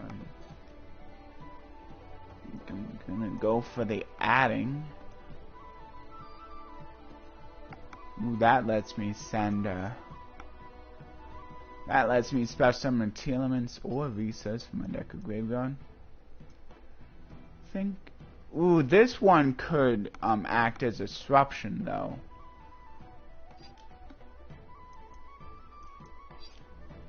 I don't know. I'm thinking I'm just gonna go for the meta noise. I kinda like the disruption.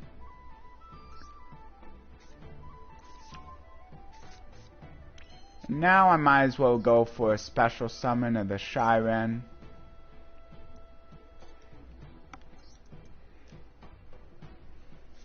Send 3 cards, I believe. Oh, I have to send one of these to the graveyard? Oh, okay. Well...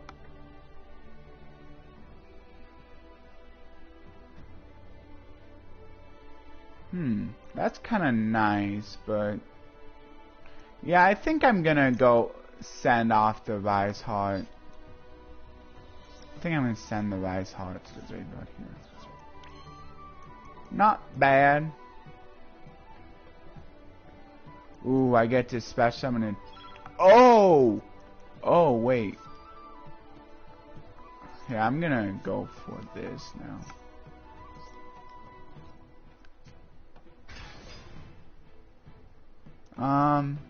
Probably this one. And now this will allow me to send even more cards. I don't see why you would ever do your opponent's deck. Okay, so now I think I can go for... so now I can go for Shangri-Era, which seems pretty good. I like that.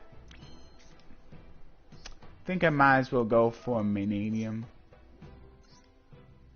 Or at least a Starfrost. Oh, there you go. Good enough. Yeah.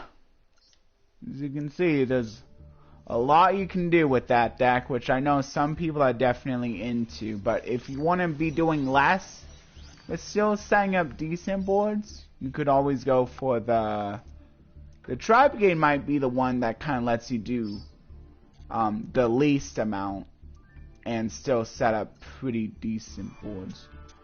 Or this one isn't too bad. I don't know. I think the Tri-Brigade deck might be a little bit better though. I don't know. This one's... I don't know. It's hard to say which one of these two are better. This one's the most amount of stuff you can do, and then these ones are a little bit less stuff you have to think about, if I would have to say. And then dang. Okay, so now I'll go through my own deck. So this one is gonna be big, kinda similar to the Tri-Brigade, though still a little bit different, because instead of using the Zodiacs, I'm using Live Twin Spright Tri-Brigade, which may not make as much sense because the Live Twins and the Sprites don't really have any Beast, Warrior, Wing Beast within their archetypes, but they can still be useful in line with the Tri-Brigades because the Gigantic Sprite is a way to bring out the kit, which will help set up some of your plays.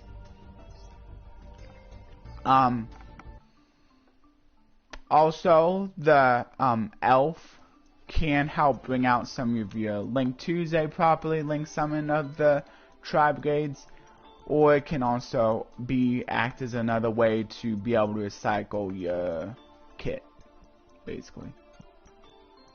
I really like the Meow Mine here. It's just such a nice card.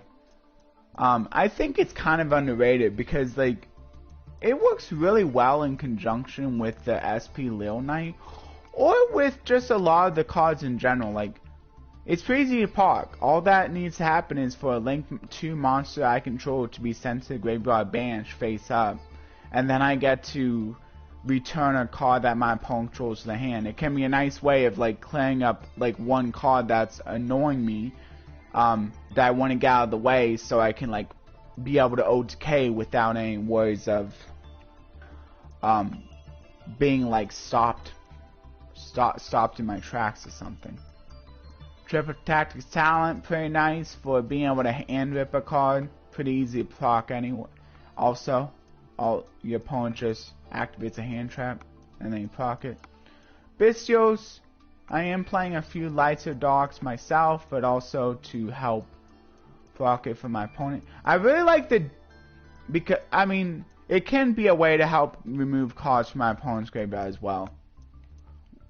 And also, quite a few of my hand traps also happen to be lighter dark themselves, so also pretty nice for that.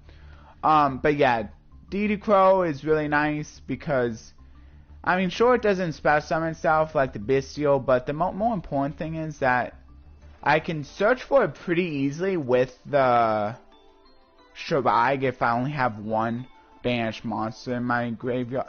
One banished beast warrior wing beast. I can always search for this, and then I can just remove a card, and more importantly get this in the graveyard for more Tri-Brigade plays. Oh yeah, and there's also Soul Scissors. I figured why not. I mean, I have the room. It's pretty nice. I mean, it may be a little bit harder to special summon than Meow Mine, but it can just like destroy something, which is sometimes better than the Meow Mine return to hand. Since like putting in the graveyard might sometimes just be better, especially if it's not like a link extra deck monster that you're returning. And I still got the Frog Engine in here for when I can go into this. Instead of having 2 Gammas, since I couldn't do that, I decided to put in a Delta as well, so I could still have the Emergency Teleport live. They both are level 2s, which is nice. This one can stop spells, which is still not bad, and this one can stop monster effects. So I kinda got extra copies of negations. But it has to be while I control a monster, so it's a little bit harder to proc. Secret Password can basically just be another way of getting into my Sunny Snitch, so I can get into, because it's pretty important. Like if I'm going to be setting up the live twins, I have to get them out first thing. Otherwise, I won't be able to special summon the other one from my deck. Emergency Teleport. It's a pretty nice way to chain block if you happen to have this with a live twin. You can, I believe, chain block that effect with the Emergency Teleport. Could be wrong though. It's another way of being able to thin out your deck out of the side frames though also, since you're quickly not going to be able to utilize their hand effects.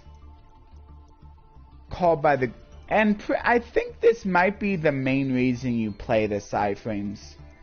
So like if you're not playing both the side frames and the Emergency Teleport, you might be better off just playing other hand traps instead, because they do turn offline pretty easily, and if you don't have a way of being able to bring them out either from the hand or deck, which you do have a few ways in this deck, like Gigantic can technically be another way, but mainly it's Emergency Teleport. Otherwise, I'm not sure how worth it is, because like you might not want them to be stuck in hand, although I suppose you could still use them as discard fodder. Call by the Grave, Cross Out, yeah, basically more interruptions.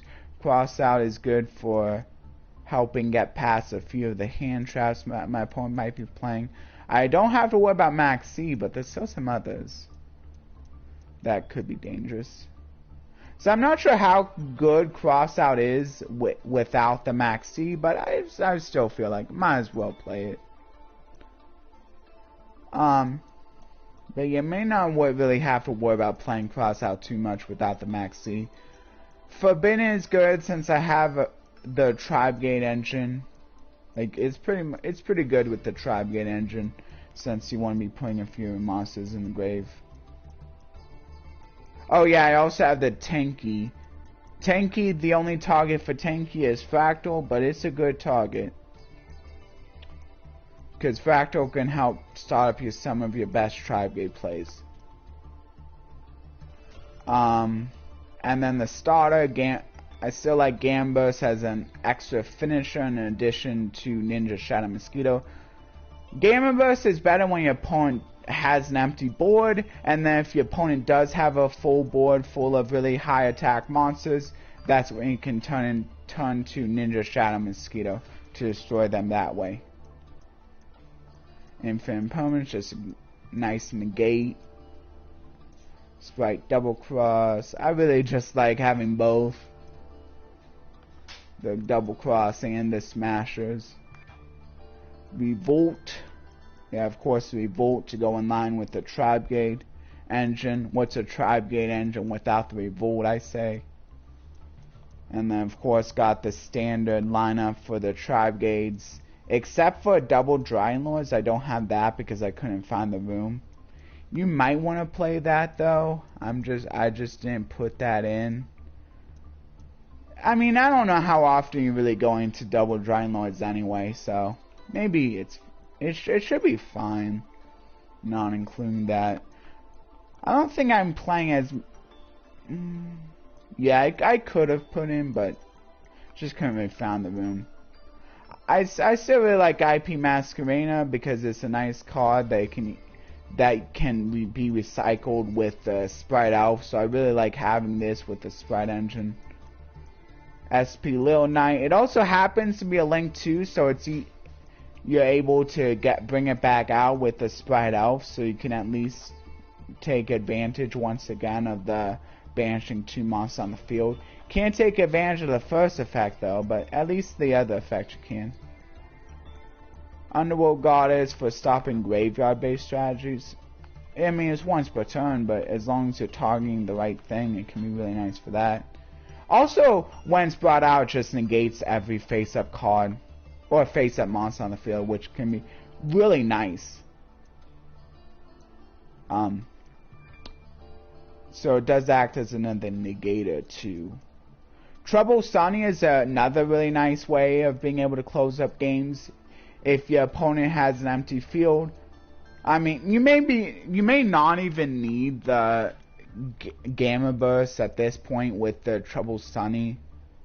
And the nice thing about Trouble Sunny is you can like keep your opponent off of being able to put down Nibiru, punish you with a Nibiru. Because you can just activate the special summon effect during the battle phase, and they can't use the Nibiru except during main phases. So if you're able to close up the game during the battle phase, you don't even have to worry about Nibiru another time. And that's a little bit extra damage. So that's pretty nice. I still like playing Gamma Burst though, even if maybe it's a little bit redundant. Shrike for a non-targeting banish. Again, really nice. Unicorn for shuffling back cards. Yeah, a lot of these are. Oh yeah, and then a little bit less powerful with the Evil Twins because I'm only allowed to use one of each. So it's gonna be a little bit. So I can't really go into like Lila into Cacique, and then use both to go into another Cacique. After I use a Lila to bring back a Cacique. So if I use Lila to bring back the Cacique, I would have to get rid of one, but luckily it's not too hard to do that with the red or the carrot. So I still think it's worth it doing that for the draw. Although maybe I could just like wait on the Cacique so I can like have the destroy proc at the ready.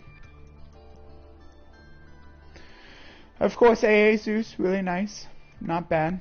I mean, I almost never go into this, but for the few times I can, it's not bad. And it's especially nice with the Ninja Shadow Mosquito, since this can just use a whole bunch of material on top of it. and getting me maybe more than one proc with the Azus. So I guess there's that.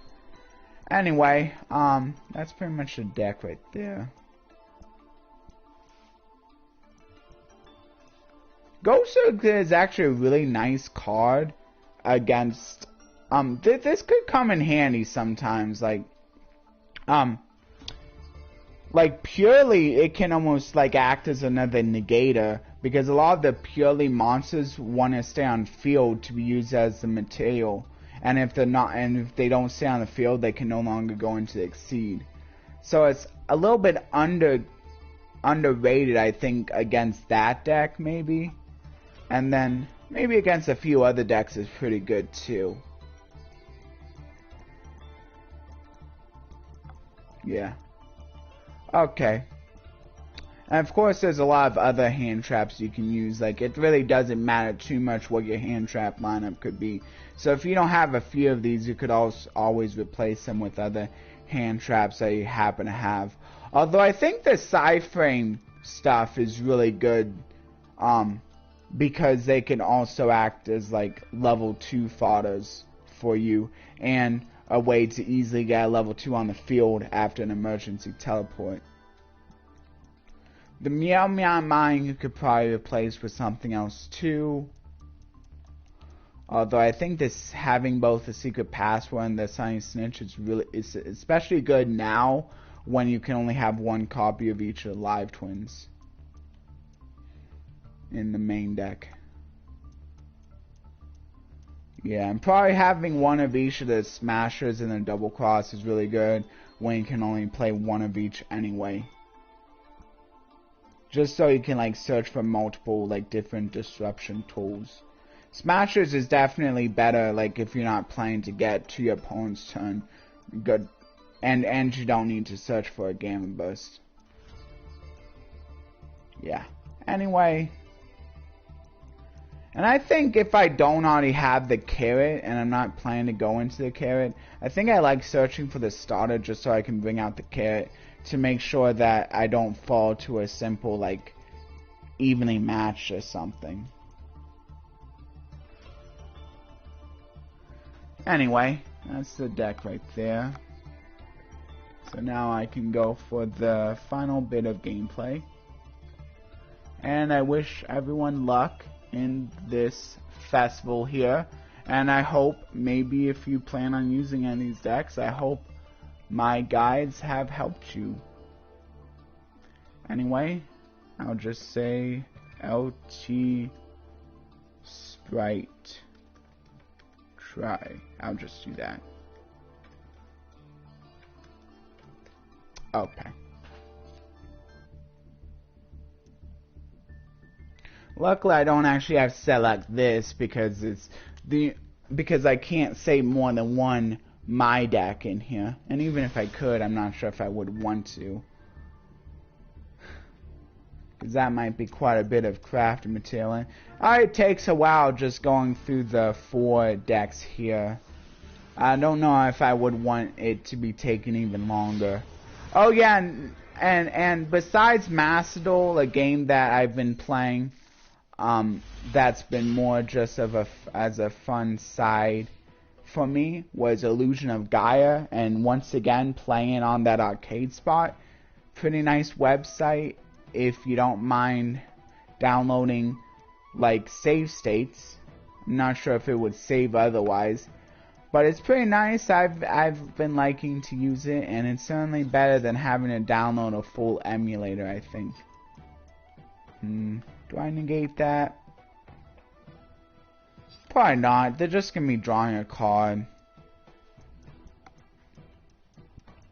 Of course, the nice thing about Gamma is that not only, and sometimes it proves useful for a card like Delta too, the both negate and destroy, but especially proves useful for Gamma because it comes up a lot more that I would want to also negate it too. I don't think I'm gonna negate that. Probably better to negate the card that they're actually putting on the field. Oh yeah, usually Fall of Albaz is played with Despia, that's right. Okay, I think I'm gonna negate the Gamma now. Should I? Maybe. Or do I negate the fusion that's gonna be summoned? How does this work?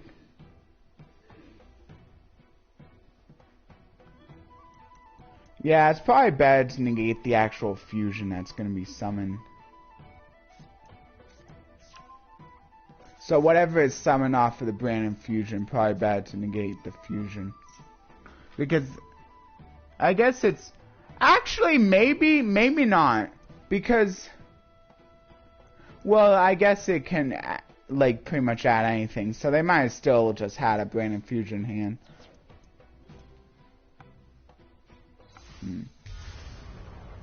So probably better to negate the Albion, I'm thinking. Yeah, probably better to negate the Albion.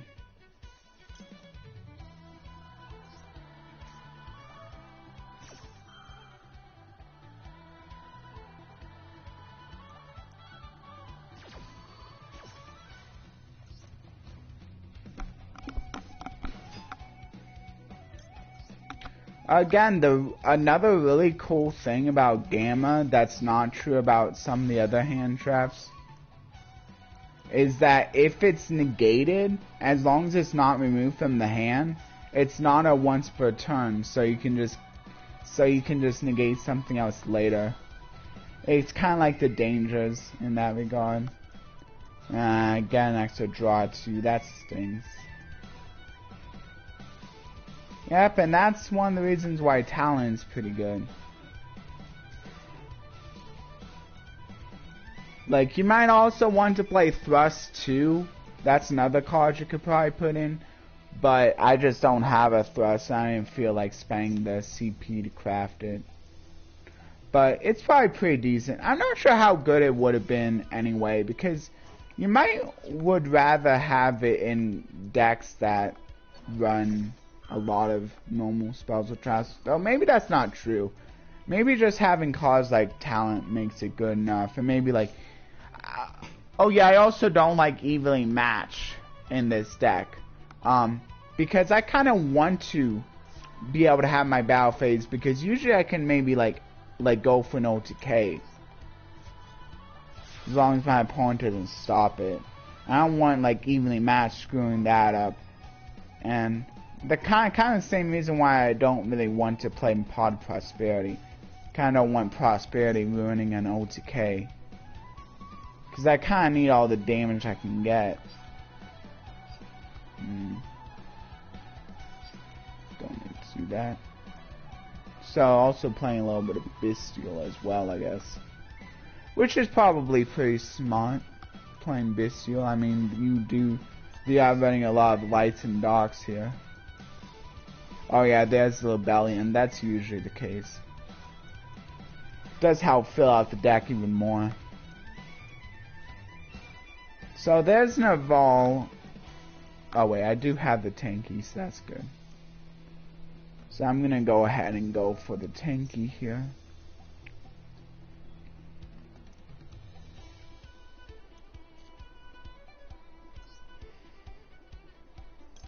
Yeah, my only target is the Fractal. Unfortunately, I had an Evolve in hand.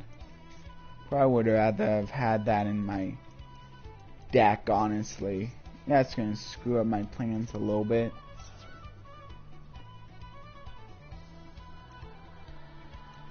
Yeah, Tanky basically acting as another copy of Fractal. Looks like they're gonna call by it anyway. Kinda need to do the Meow Mine now. It's too bad my opponent doesn't play in lengths. Nice thing about Meow Mine is it doesn't care if I have a link. It can also be my opponent that has one.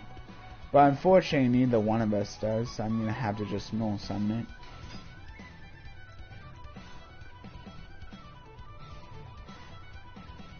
Fortunately, I'm gonna have to use a carrot as extreme material.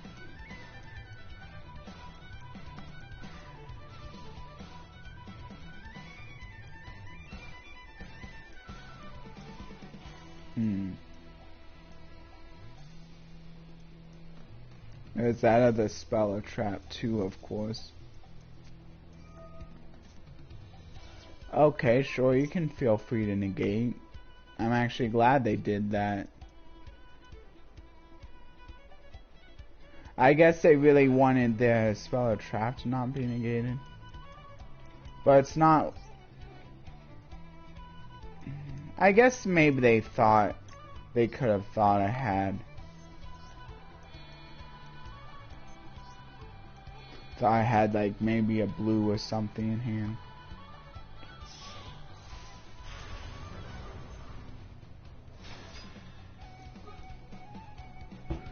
Looks like I need... It is live. Okay, good. So here we go. Here's a good thing to use the Call by the Grave on. Because I believe it will stop the whole effect. Now, I can just get rid of the Albion. I think it will stop the whole effect. Because I think my opponent needs to special summon it in order to do the fusion. Yep, as I thought. I think what I better do... Probably send the carrot. Here we go. Yeah, it's not too hard to get my plays going. Yeah, basically I think if you're going to be playing decks, probably playing decks where it's not too hard to get your plays going, even when everything's at 1, is probably the best way to go. So like Zodiac and Tri-Brigade might actually be some of the best decks to be playing. Because like, I mean those two, like you just literally need like any one of the cards. I mean Zodiac probably more, but...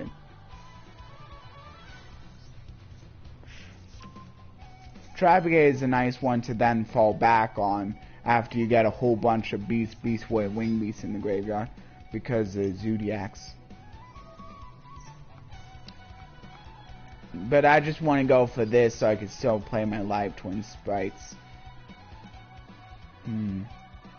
Could maybe go for the Gamma Burst here. Not sure if I'm going to be able to get game.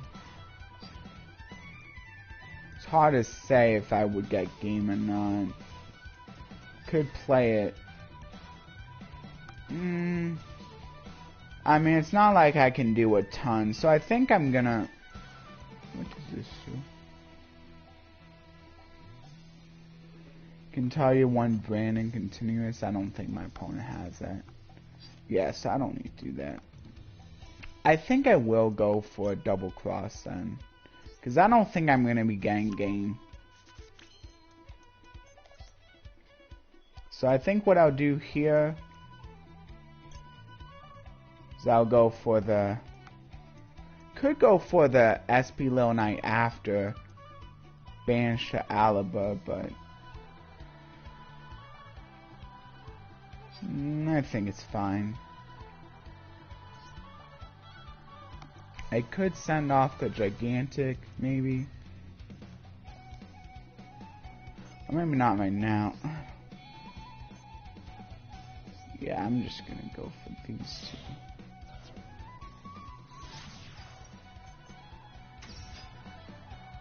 Yeah, I think what I'm gonna do... I don't know. Carrot's kinda nice.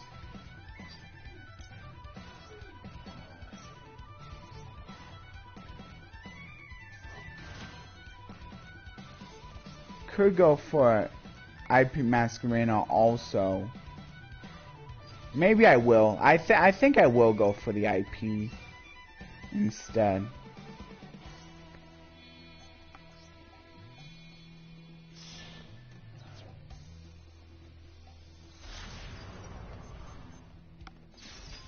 Okay, cool. And then I can also steal something too with the double cross. Fortunately, I can't destroy that because it has too much attack power.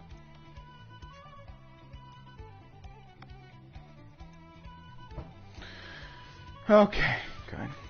Okay, so now my opponent's going to be going to a little bit more Despia. Okay, I should probably activate the double cross right away then. Maybe I can steal the Alaba. I could steal the Alaba, or I could go for a carrot.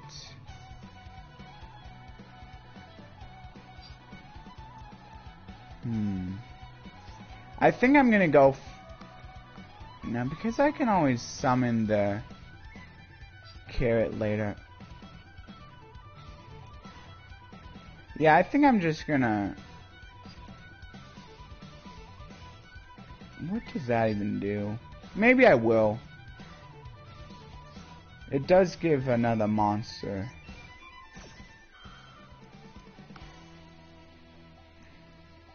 And I think maybe I will go for the carrot here.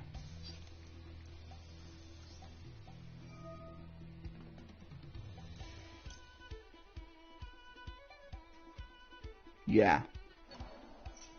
And then that way my opponent can't just beat over something by battle. And I still got the carrot.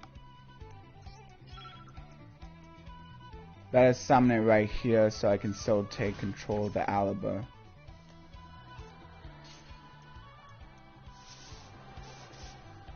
So that's okay, that got sent to the graveyard. And I was pretty much done with the Tinky anyway. Set to your field. Well, that's okay. It's not like that they can activate it right away.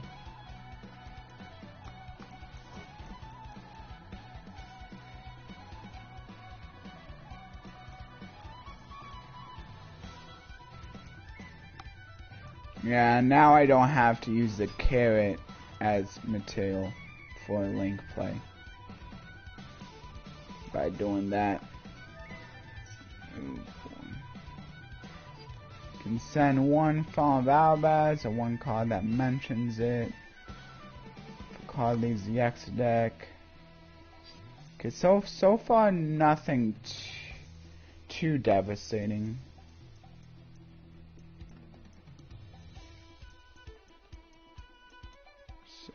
Oh yeah, and I'm also not playing the Link 4 Nightmare. I think that's okay.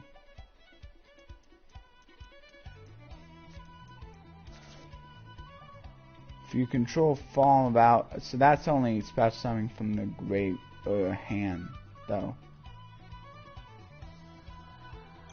Okay, I guess I better do it now then. So I could go for SP Lil Knight or Underworld Goddess. I think I'm gonna go for SP Lil Knight here. So I'm gonna go for this one and that. Use those two. The nice thing is I can banish any card.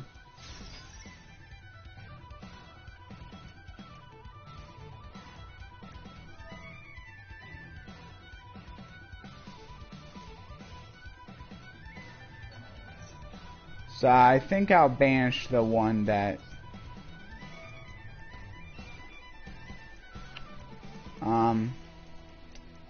I'll banish the one that's being targeted. So banish the Fallen Balbaz. I don't think I want to do that just yet.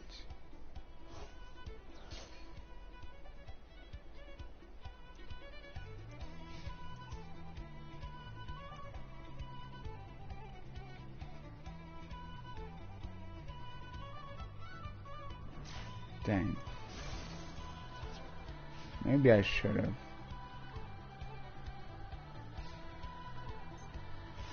It should be okay, I think. Okay, so now I can do some of the Tri-Brigade plays.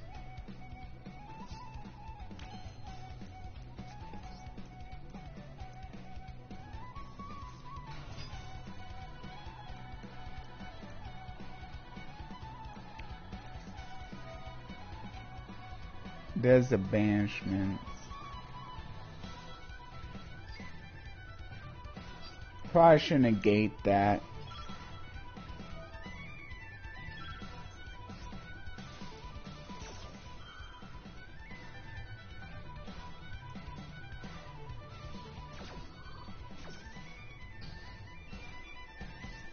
Guess I might as well destroy it. Maybe if I have a destroy mission.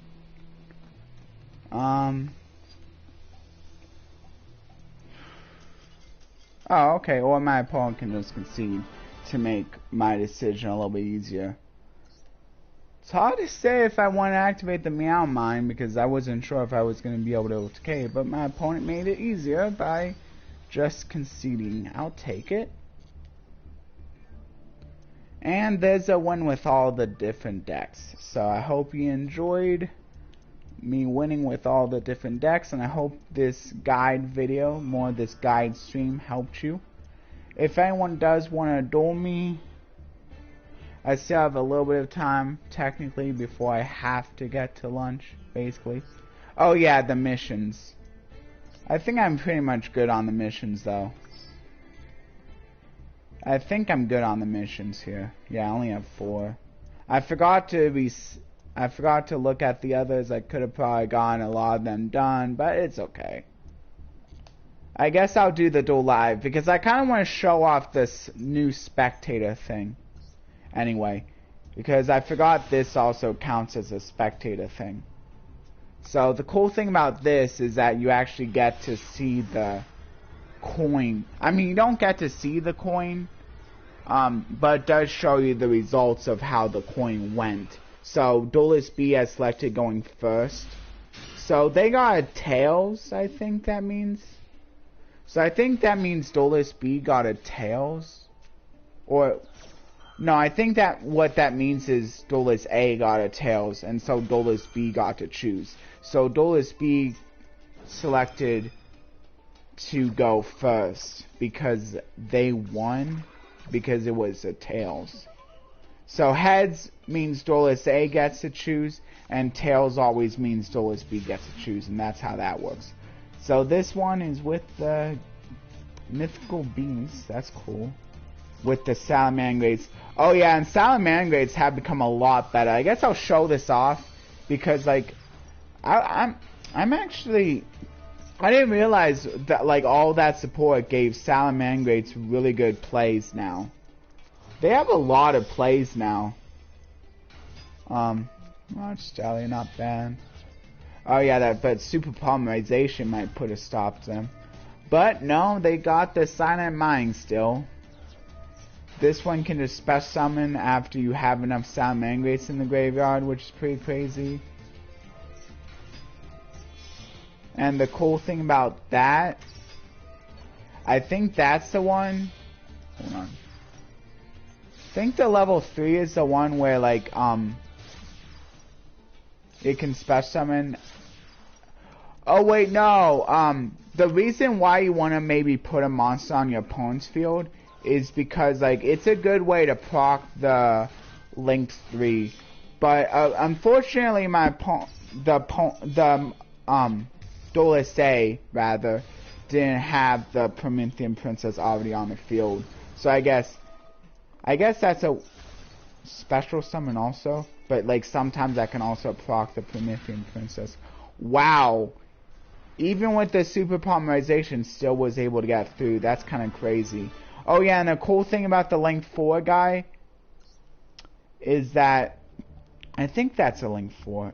No, but the Link 4 Salamangreat, when you reincarnate that basically, like you can destroy every card your opponent controls, which is pretty crazy effect. Not bad. So, maybe next time I can play Salamangreats, maybe I could consider, I don't know. Then again, I guess now the structure deck, I mean structure deck's still good, but now you kind of need to go for a few of the non-structure deck cards too, because apparently a lot of those are really good. So, that may make things a little bit tough for for wannabe Salamangreat players now. Maybe, I'm not sure if they're going to be putting out an updated Salamangreat structure deck anytime soon. But it will still at least get you a lot of the basic cards. Because a lot of the basic cards are still really good. Like, I'm not sure Mirage Dahlia was in that, but like, Sunlight Wolf I'm sure is still a good card. The Balinx is of course still a good card. The Gazelle is still a good card. So a lot of the basic cards are still really good even with this support. So it's still not totally useless. Anyway, that's pretty much the video, but of course if anyone has any last minute questions or maybe wants to duel me a couple of times, you can feel free. I do have a few new decks that I could try on you, whether you want to go with more. And of course I pretty much have both of the festival decks already together, so I can like maybe give like a sneak peek of the Fusion Link one, because I believe like, yeah, thanks for coming, chat, and thanks for sharing this stream. Also, thank you to any lurkers out there.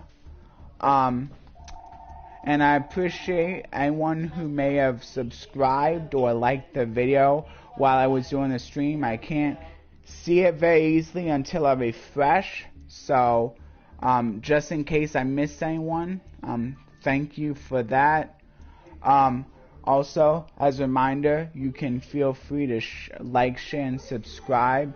Subscribing can do you good because you get to notify yourself of some of my upcoming videos, maybe more specific videos. Although I put all of them into Let's Play playlists, it might still do you good picking the personalized, because I do put streams and videos like these that belong in other categories like Duel Trial or Festival. I do put them in those playlists as well, so I kind of put them in multiple playlists, so it might help you with that.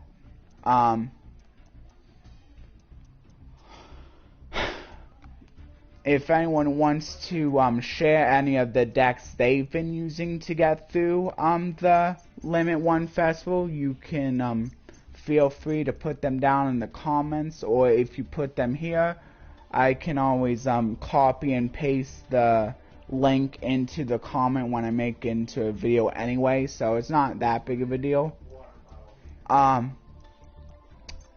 If anyone has gotten any of the duel fields, the nice thing about the duel pass, by the way, is that like it'll still count past the regular even if you haven't bought the gold pass yet. So what you could do is you could just wait and make sure you get to 100 first, and then as long as it has expired, you just buy the gold duel pass, and it'll still give you all of the rewards, which is pretty neat. That's a good way to like see before you buy, kind of, because I mean, as long as you can get to 100, there's no reason you don't get the gold duel pass. So make sure you still have enough gems for that, because you do get all your gems back basically, and then a little bit extra. Maybe not a little bit extra gems, but you do get a little bit extra in the form of SR or URC and URCP, and like of course normal and rare CP as well. I'm not sure how much you get from the gold, but I mean, of course, as on the URCP is really nice. And if you really like the accessories, I mean, I don't think you can really say no to free accessories. Pretty much one of the, I mean, but that and I guess the festivals are pretty much some of the few ways that you can access free accessories without having to spend gems on them. And it can also give you wallpapers sometimes and stuff like that, other kinds of accessories as well, besides just like duel fields and stuff. Anyway, so I think that's all I have to really say. I'm gonna see how close I am on the MD. Let's see. Looks like I finished this, so I think I am going to take the academic exam so I can get to the next one here. With this one, I get 5 legacy tickets. So I'm going to go ahead and timestamp this then. So 2021 minutes will be the MD Proficiency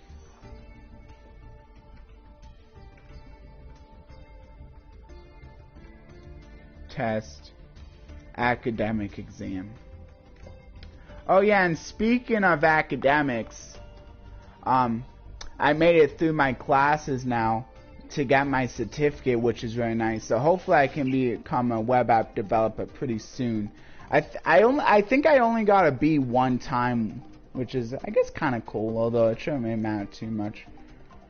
You want to activate Monster Reborn, targeting Garura Wings of Resident Life that was sent to the graveyard by the effect of extra foolish burial. Which of these statements about Monster Reborn is true?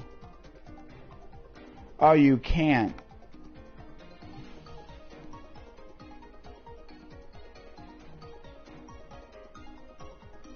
Well, you can. I mean, really should specify that I have other monsters. I think it's... Yeah, because I think you just gotta assume that there's no other monsters. I still feel like it should specify that there were no other monsters in the graveyard, though. Scareclaw Lightheart that was link summoned and sent to the graveyard. Supposing that you only control one monster and Scareclaw Lightheart is able to activate its effect that says, if you control Visa Starfrost, you can special summon this card from the graveyard. Which of these cards cannot be the monster you control?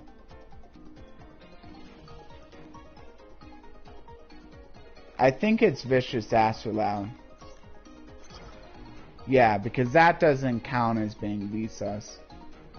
The extra deck contains no Synchro monsters and no Exceed monsters except for Prime Math Mech Leplation. You activate Math Mech Super Factorial, targeting 3 Math Mech monsters in the graveyard. The opponent chains called by the graveyard in response, targeting one of the Math Mech monsters that were targeted by Math Mech Super Factorial. Which of these statements is true? So that reads that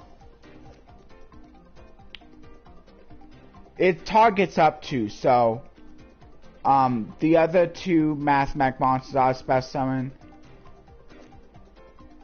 That calls for 3 though.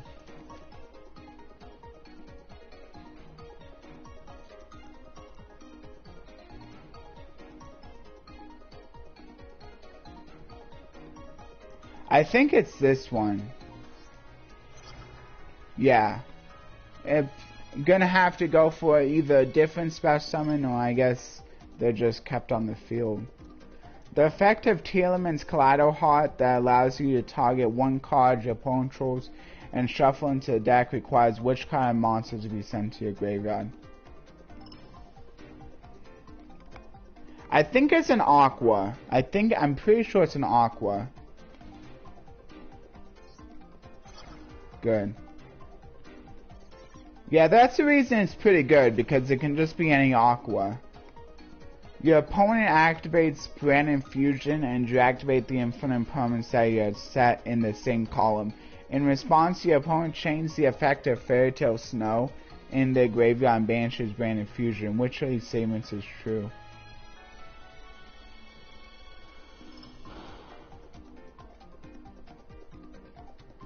Banishes. Oh, I think it's...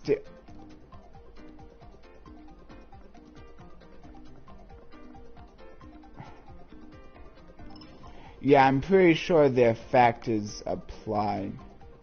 Because it's no longer in that column.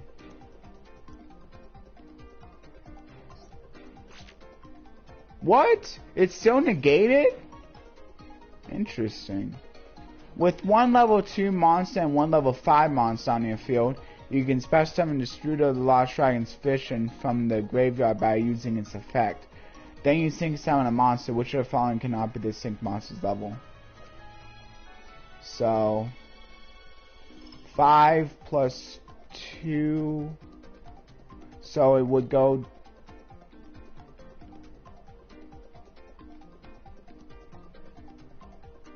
So I think that would make it a 6, 7, 8. What? So I think it's I don't know, 12? That's a confusing one. What is the name of this card? I think it's Bahamut. No. Monster Reborn states target one monster in the graveyard special summon it. Which of these monsters can be special summoned from the graveyard? Definitely not Gamma. Because by a card effect, wait. Oh, it can special summon Gamma. Pretty sure.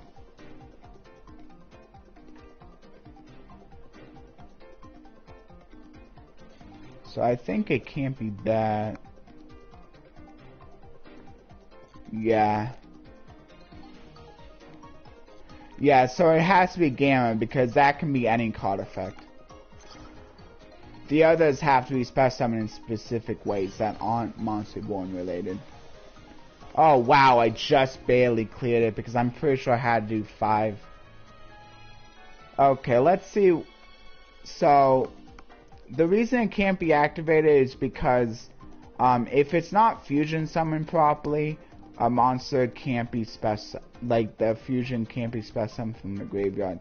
And you basically just had to assume that there were no other monsters in the graveyard. And then of course, yeah, this can't be treated as vicious as Visa Starfrost, but the rest of them either are Visa Starfrost or it can be treated as Visa Starfrost while at least on the field. And this one only cares about a monster that has a name, not like that's origin. It doesn't care if it changes name. So the explanation for this is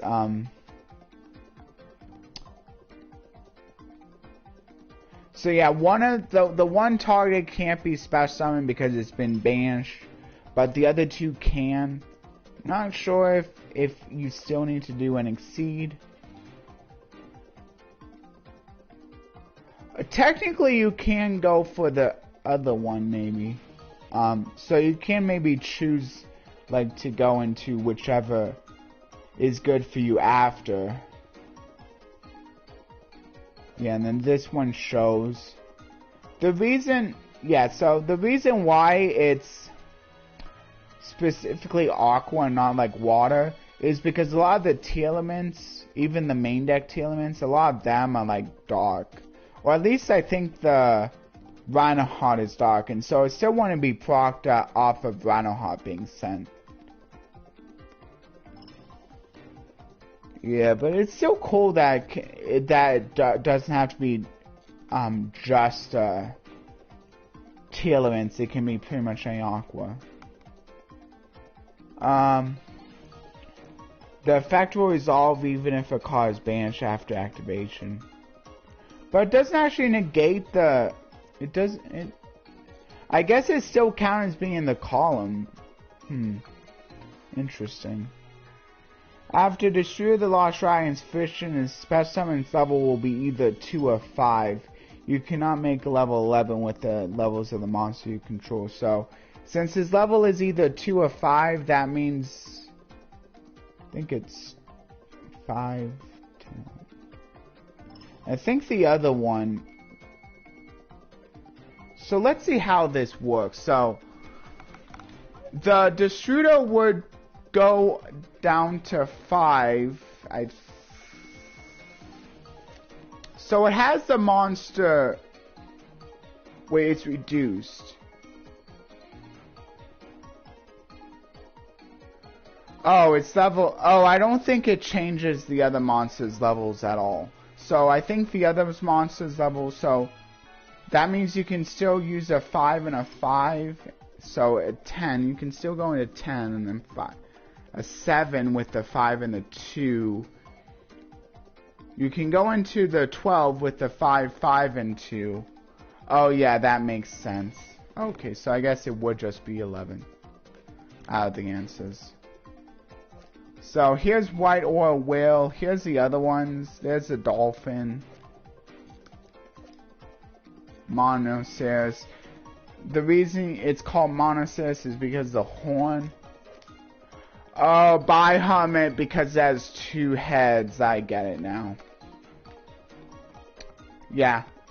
And the reason why Gamma is the only monster that can be special summoned is because this can be special summoned by any card effect, and these have to be more specific card effects that aren't specifically monster born.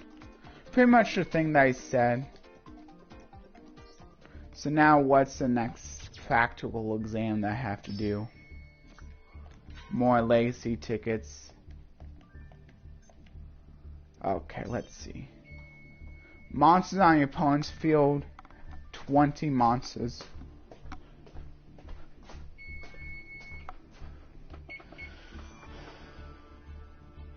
I mean, I guess what I can technically do is just take the exam now, and that way, even if it's cleared out, because I can't actually focus on the clear condition until after the test has been cleared.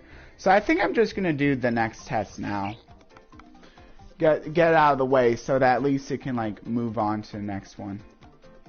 The opponent controls Graph and Tour Guide, both in face down defense. What will happen to Graph if you declare an attack on him with Demigod?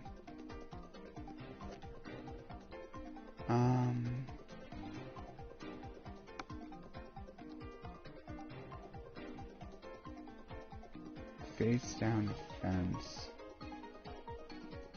If you declare an attack on it. Oh, no, because they're face down, it will just be destroyed by battle.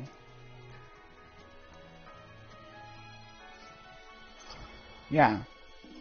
Because the tour guide while face down doesn't really count as anything. So Graph can stay on the field with tour guide being face down. You control 2 hero monsters and you summon elemental hero status and activate its effect that states destroy spells and traps. Okay, up to a number of heroes. If the opponent changed torrential tribute in response to activation, destroying all monsters on the field and send them to the graveyard, how many spell and trap cards are you able to destroy? Oh, you can destroy 2 because they'll still have been on the field. What? None? Oh. Okay, I guess that makes sense, actually. Which of these cards must be attributed in order to activate the effect of Branded Beast, which states target 1 card your opponent controls, destroy it. Oh, I think that has to be I think it's specifically a dragon. It's either a dragon or bestial. I think it's just any dragon. Good. Which of these effects can be activated twice or more within a single train? I know Zeus can. Apex Avian, I believe that can. I know Evil Swarm can. Oh, you know what? I don't think Apex Avian can. Oh, wait, no. Exciton might be just once per chain, though. Is Exciton once per chain?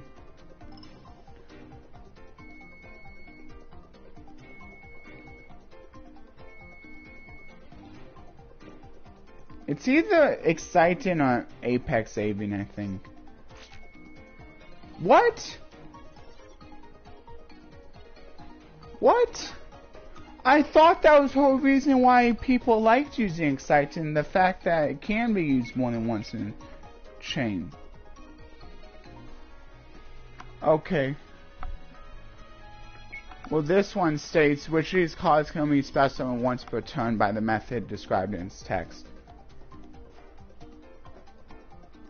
Oh, well, not this one. Yeah, it's the other one that can only use once per turn. think this one can be done multiple times. This one can be done multiple times. I think all of these. What?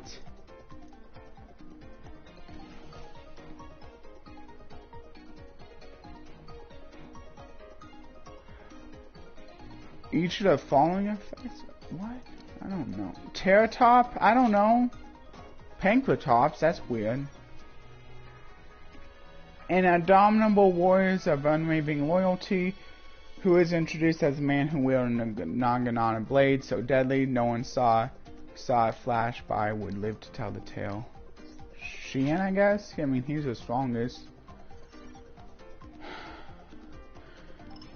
If you control Xian with Spirit equipped and Kagemusha, Secret 6 Samurai Fuma in your graveyard, if Legendary 6 Samurai Xian would be destroyed by opponent's attack monster, what would happen instead? Well, Kagemusha can be destroyed instead. Spirit will not be destroyed no matter what, I don't think.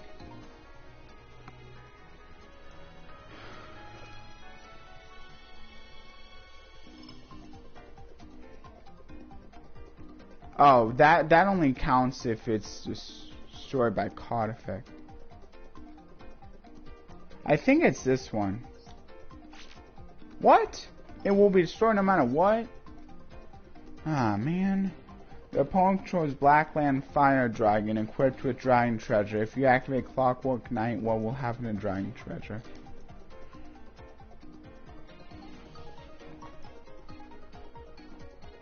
Probably destroyed and sent to the graveyard. Yeah, that's how it works. I mean, that makes sense. Okay, well, here's the answers and explanations. Yeah. I got that right, so... I mean, its defense is lower, so it's gonna be destroyed by battle, but it doesn't count as, like... It doesn't actually see the tour guide, so it doesn't get destroyed by its own effect.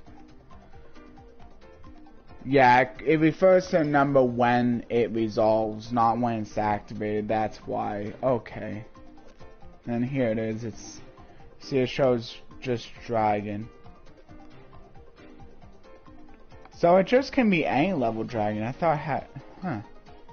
Interesting. So let's see.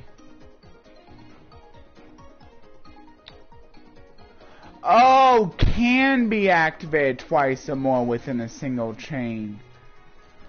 Oh. Oh, yeah, okay, that makes more sense. I still don't understand why Dynamessa is Pankratops. Oh, it's literally the second effect. Oh, I didn't even see that before. It did show it, right? Zanji.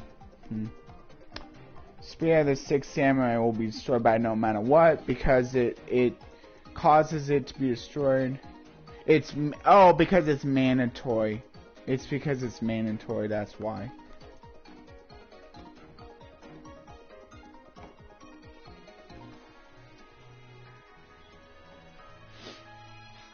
Yeah, if a monster no longer meets the requirement for an equipped card to be equipped to it, the equipped card no longer has a valid target and must be destroyed. And Clockwork Knight changes all face-up monsters to machines, and this can only be on a dragon. Okay, let's try it again. Here we go. The only card you control is Vanquished Soul, Dr. Mad Love. And the only cards your opponent controls are this card, the Fucho, and the Azalea. If you activate the effect of Vanquished Soul, Dr. Mad Love that states Dark on Earth, return the one monster with the lowest defense on the field to the hand. How it resolved. But there's no Dark on Earth. Oh, with the lowest defense. Oh, which would be Fucho. But it's unaffected by the card's effects. No, it wouldn't return itself. It activates and nothing else happens. Yeah, because future is just going to be unaffected. Your opponent controls number 31 Baguska, the terribly tired tapir, in defense position, and you control Down Wrestler Pankratops, also in defense position. Down Wrestler Pankratops has an effect that states you contribute 1 Down Wrestler monster, then target 1 card your opponent controls destroy. You want to attribute it to activate its effect, and target number 141, which of the statements is true. Negate the activated effects of monsters. So I think the effect can be activated but will be negated. So it still be sent to the graveyard but to no effect. Yeah, because it just says but that were. So you're just saying to the graveyard for no effect. So there's probably no reason to do it. During your battle phase, declare an attack on the opponent's Mechanite Crusader Avamax with your Mechanite Crusader Avamax. What happens if both of you activate its effect that states, if this card battles a special monster? Oh, I remember this one. I remember seeing a video for this. So what would happen is that the person, I'm pretty sure your opponent has priority. I think you have priority first, and then your opponent has priority. So your opponents would be the one with high attack. What? I don't know. I guess I understood that wrong. Your opponent activates Raigeki, and then you activate the effect of Grapha with the requirement that says when your opponent activates the monster effect or normal spell or trap card, while you have a card in your hand, you then chain the only card in your hand, which is Max C, sending to the graveyard. How will the chain resolve? It still activated it on the normal spell or trap card, so that doesn't make a difference.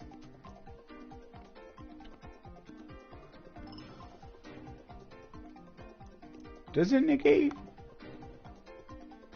It doesn't actually negate anything though.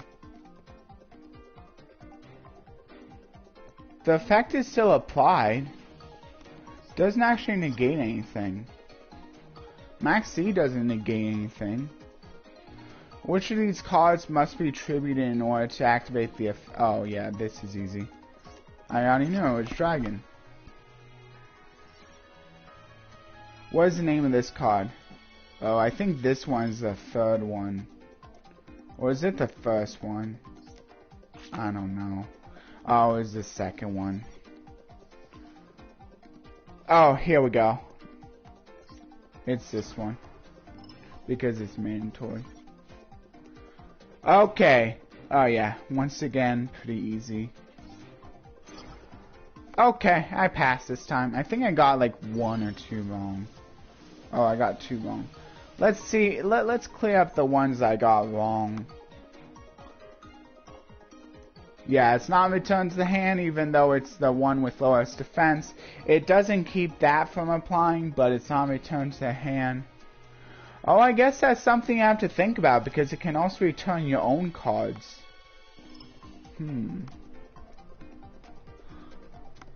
Yeah, and then... yeah. It was activated on the field while it was in defense position, so it's negated because this states that it only cares about what it was first. Okay, here, let's look at this one. As you are the turn player, the effect of your Mechanite... Oh, I forgot they resolve in reverse order. So I was right that you would be able to activate yours first before your opponent is given the opportunity. But since it resolves in reverse order, your opponent gains the attack and then you gain the new attack. Oh, okay. I forgot it resolved in reverse order. So I had the right idea, but I just forgot it resolved in reverse order. Oh, I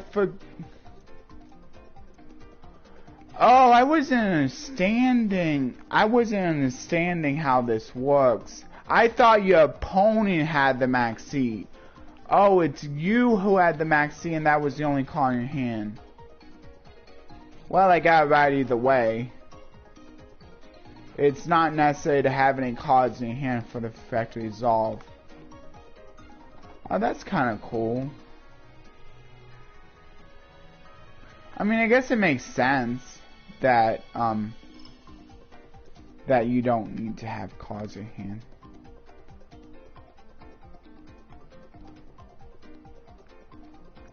I mean, I'm pretty sure if your opponent was to activate a... Well, maybe not.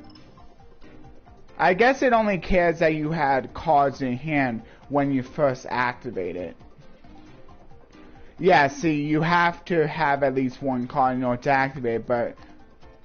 I mean, that makes sense, because if your opponent activates a card that makes you discard, you can still chain your only card in your hand, assuming you can, so that you don't have to discard anything. I mean, it's the same way. It's the same thing for something like that. So yeah, that does still make sense. Here's the other ones.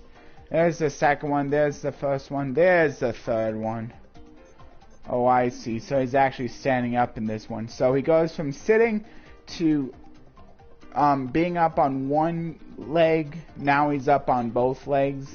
I guess that's like one way you can remember. And then War of Atlantis looks just totally different. That's a completely different card altogether. And then, yeah, and then we already got the explanation for that one and for this one. So, there you go. So there's both, and now I'll just finish off the clear condition, maybe on my own time. And I got another 5 legacy tickets. But I'll be sure to show off what the rewards for the 14 would be. And I'll be sure to not do the academic exam for 14 until I'm actually in like a stream or something. I mean, I only have like 14 and 15 anyway, so it's not even that bad. I just want to get through this just in case I do clear up the clear condition before the next stream, which will be next week.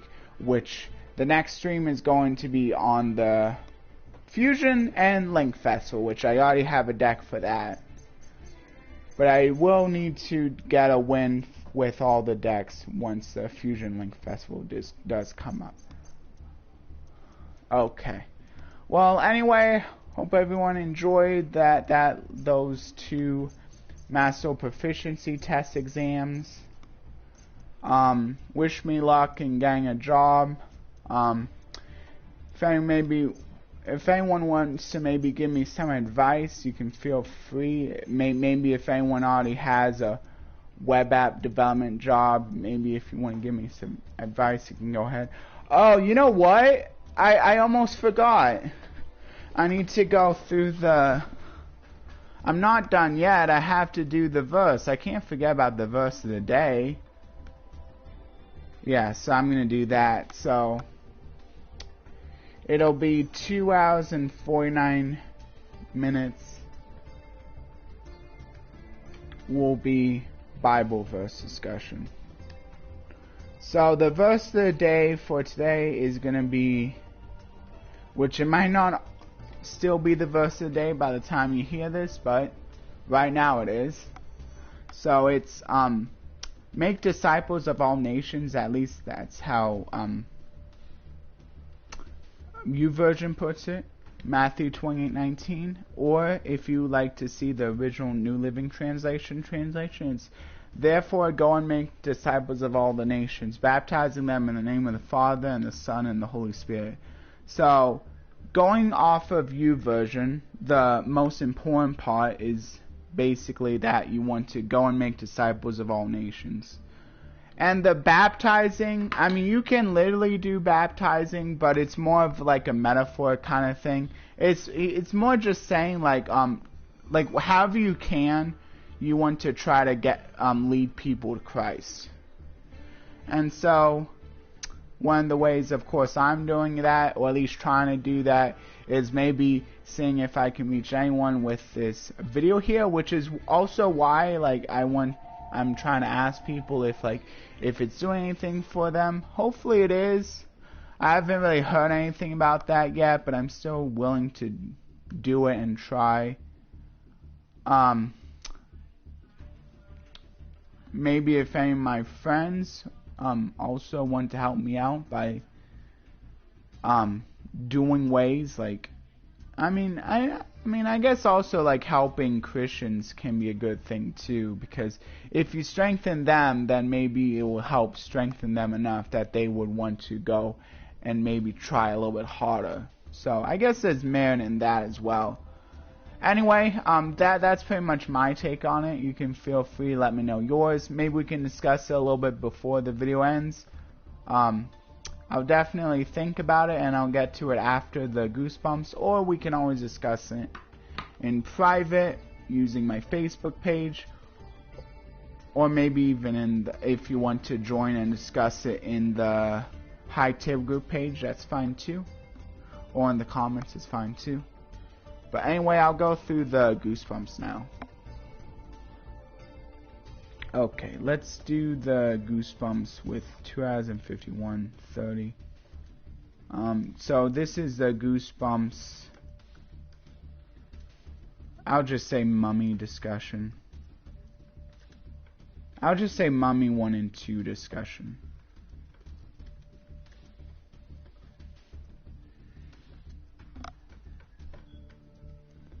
Okay, well anyway, so what I thought. So first I'm gonna go over the I think it was Curse of the Mummy's Tomb. Yeah, Curse of the Mummy's Tomb was the first one. So once again, like once I was reading like them like again, I did notice I think there were a few continuity errors. Like first of all, I remember that he first went to the tombs with the uncle and the cousin. That was during like the Christmas time, but in the Curse of the Mummy or Return of the Mummy, that was during summer, or no. I guess it doesn't matter. Like I think it was during summer, but the fact of the matter is he did say that last time he was there was summer, but it was Christmas. So, and then the other one, it was that there was one other. Oh yeah, I guess another thing that was kind of felt like kind of a little bit of an error was he said that like it's really hard to beat Sorry in Scrabble, but in Curse of the Mummy's Tomb he was doing a pretty good job of being Sorry. Like he said he was able to beat her multiple times. Maybe she just she just had a lot of practice before Return of the Mummy. So I guess there could always be that. And then another one. I forget what the other continuity was. Oh no. In the first book it said that like he was younger than Sorry, but in the Return of the Mummy, I think he said that he was actually younger than, or he was actually older than Sorry. And that kind of like, and then he said like that kind of like it makes it weird that despite that she was bigger. So I think that was a little bit of a continuity too. I could be wrong, so maybe if I am, you can let me know. But those are the 3 continuity errors that I think I actually found. So, anyway, so which one did I like more though out of the 2 books? First of all, I don't know. I guess I liked Return of the Mummy because I kind of enjoyed like there was actually some character growth. Like she wasn't like really. I mean, I think she was more mature about the way she wanted to try to oust her cousin, like Sorry, because she didn't do it by calling him like Gaby. Like, I mean, she still like made fun of him for being so scared sometimes. But I feel like she was being a little bit more mature, like because also the fact that she was still competitive, but sometimes it can be hard to like help not being competitive sometimes when you really want to win at something. I feel so. I think that was a little bit more mature, like the whole Gaby thing. I think she kind of got out of, so that's kind of cool. And then also the shoe thing. I really like that. He didn't talk about like. I mean, in the first book, he was all over the fact that his shoes were coming untied, but like in the second one, he seemed to have gone like better shoes, which is good because he didn't talk about that at all in Return the Mummy. So also some character growth there, which is pretty nice. Oh yeah, and they also didn't wander off from the uncle nearly as much, which was also really good. So it seems like they learned their lesson not to wander off nearly as much. I mean, they still got in trouble for different reasons, but not wandering off nearly as much. At least not within the pyramid. So that was really nice. So I think because of that, I think I like the second book because it showed actual character growth. So I really like that they actually like were willing to do that. But I mean, and I think between the book and the TV show for Return the Mummy, since there was no first one, I think I liked. I mean, the TV show kind of just made me upset a little bit. So I definitely like the book better, but the reason the TV show made me upset, maybe not as bad as Deep Trouble. I don't know though, like, I mean, Deep Trouble upset me in a different way because they were like totally going off the rails. At least they were trying not to, so maybe like not as much as Deep Trouble, but still, like, it upset me because like, first of all, clearly it was pronounced sorry because even the Alstein did specifically say sorry. Like, if you notice, like within the audiobook version, he does a little bit of. If anyone like have heard about the audiobook version, sometimes he does a little bit of a reading, like of the description a little bit, and he definitely said sorry. So that was heard by Alstein himself. Maybe since that's not very well known, maybe like they can be forgiven on saying Sari instead of sorry. In the TV show. But another thing is, clearly he was a little bit peeved by the fact that his cousin, Gabe was a little peeved by the fact that his cousin was taller than him. I get probably because like he was upset about that because like he's like, man, aren't guys supposed to be just tall and stuff? Like usually that's the case, especially if we're older, like, which I mean, may or may not be older because I don't know, like, I think it was kind of going one way or the other. But either way, I kind of get it that, like, it can be upsetting if, like, your, like, cousin who's a girl is taller than you. If you're around the same age, maybe, like, that would be a little bit upsetting. But, like, so that clearly was important enough to him. But yet she wasn't taller in the show. So I think they were like clearly not taking that into account. It was important enough to the main character to bring it up.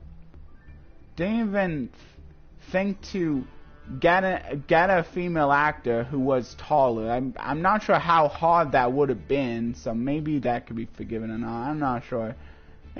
Maybe they were trying. But probably one of the biggest things that they could have easily not had, which was so easy to just not have, was the fact that he threw the hand into the fire. I mean, sure, it stopped the mummy, but clearly that hand was so important that he went as far as to call it a good luck charm. So why would he want to throw it into fire if he went so far as to call it a good luck charm?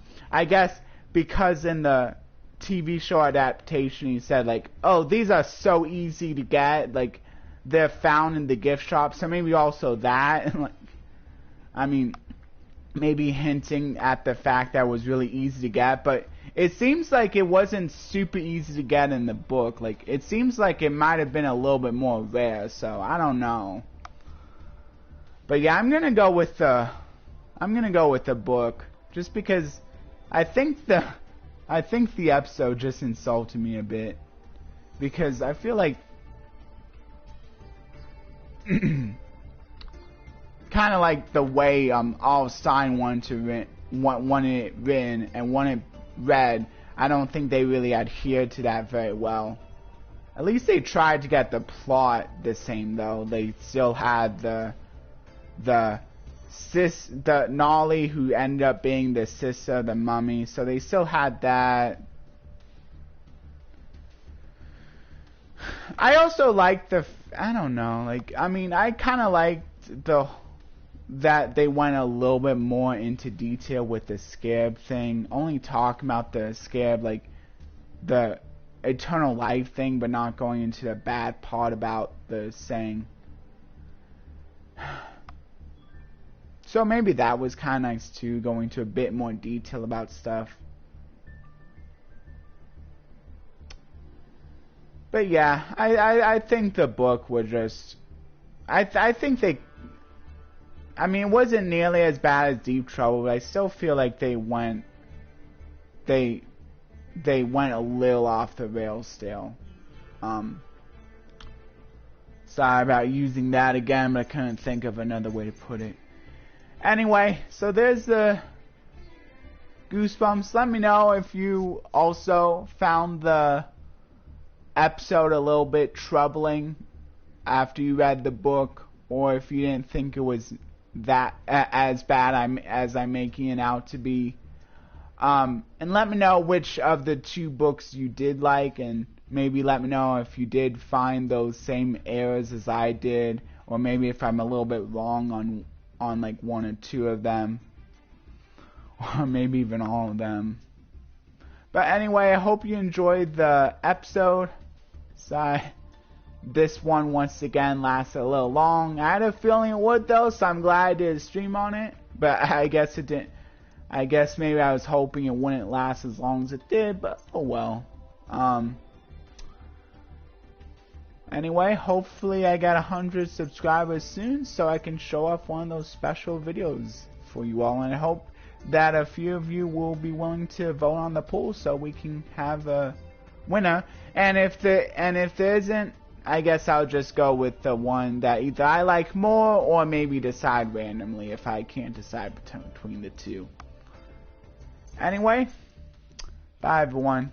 Hope you enjoyed. Oh yeah, and I'm also one of the things I'm watching now, I kind of took a break from One Piece so I could try to get through all the Total Dramas once again, because there's that new Total Drama Island coming in June, which I might want to watch that, get on top of that first thing, so just in case I'm watching them all. Oh yeah, and if anyone like wants to do that same thing and not exactly sure where they can watch it, it's a little bit hard to get through streaming, but if anyone wants to know how I'm watching it through one specific channel. They have like all of the different playlists for all of the different series. So I can always share that channel name if you'd like. And they seem to be all good quality. And one thing I like doing is watch them at 1.25 times speed. And that way I can get through them just a little quicker. Because I am kind of running out of time here. Anyway, bye everyone. Thank you all for coming. And thank you all who decide to watch it after. Bye. Good luck in the festival if you haven't gotten done yet. And good luck on any polls if you plan on opening any of the selection pack, trying to get like specific cards. Maybe if you're one of the people trying to get the Salamangre cards, or like Memento or cards or something. Bye everyone.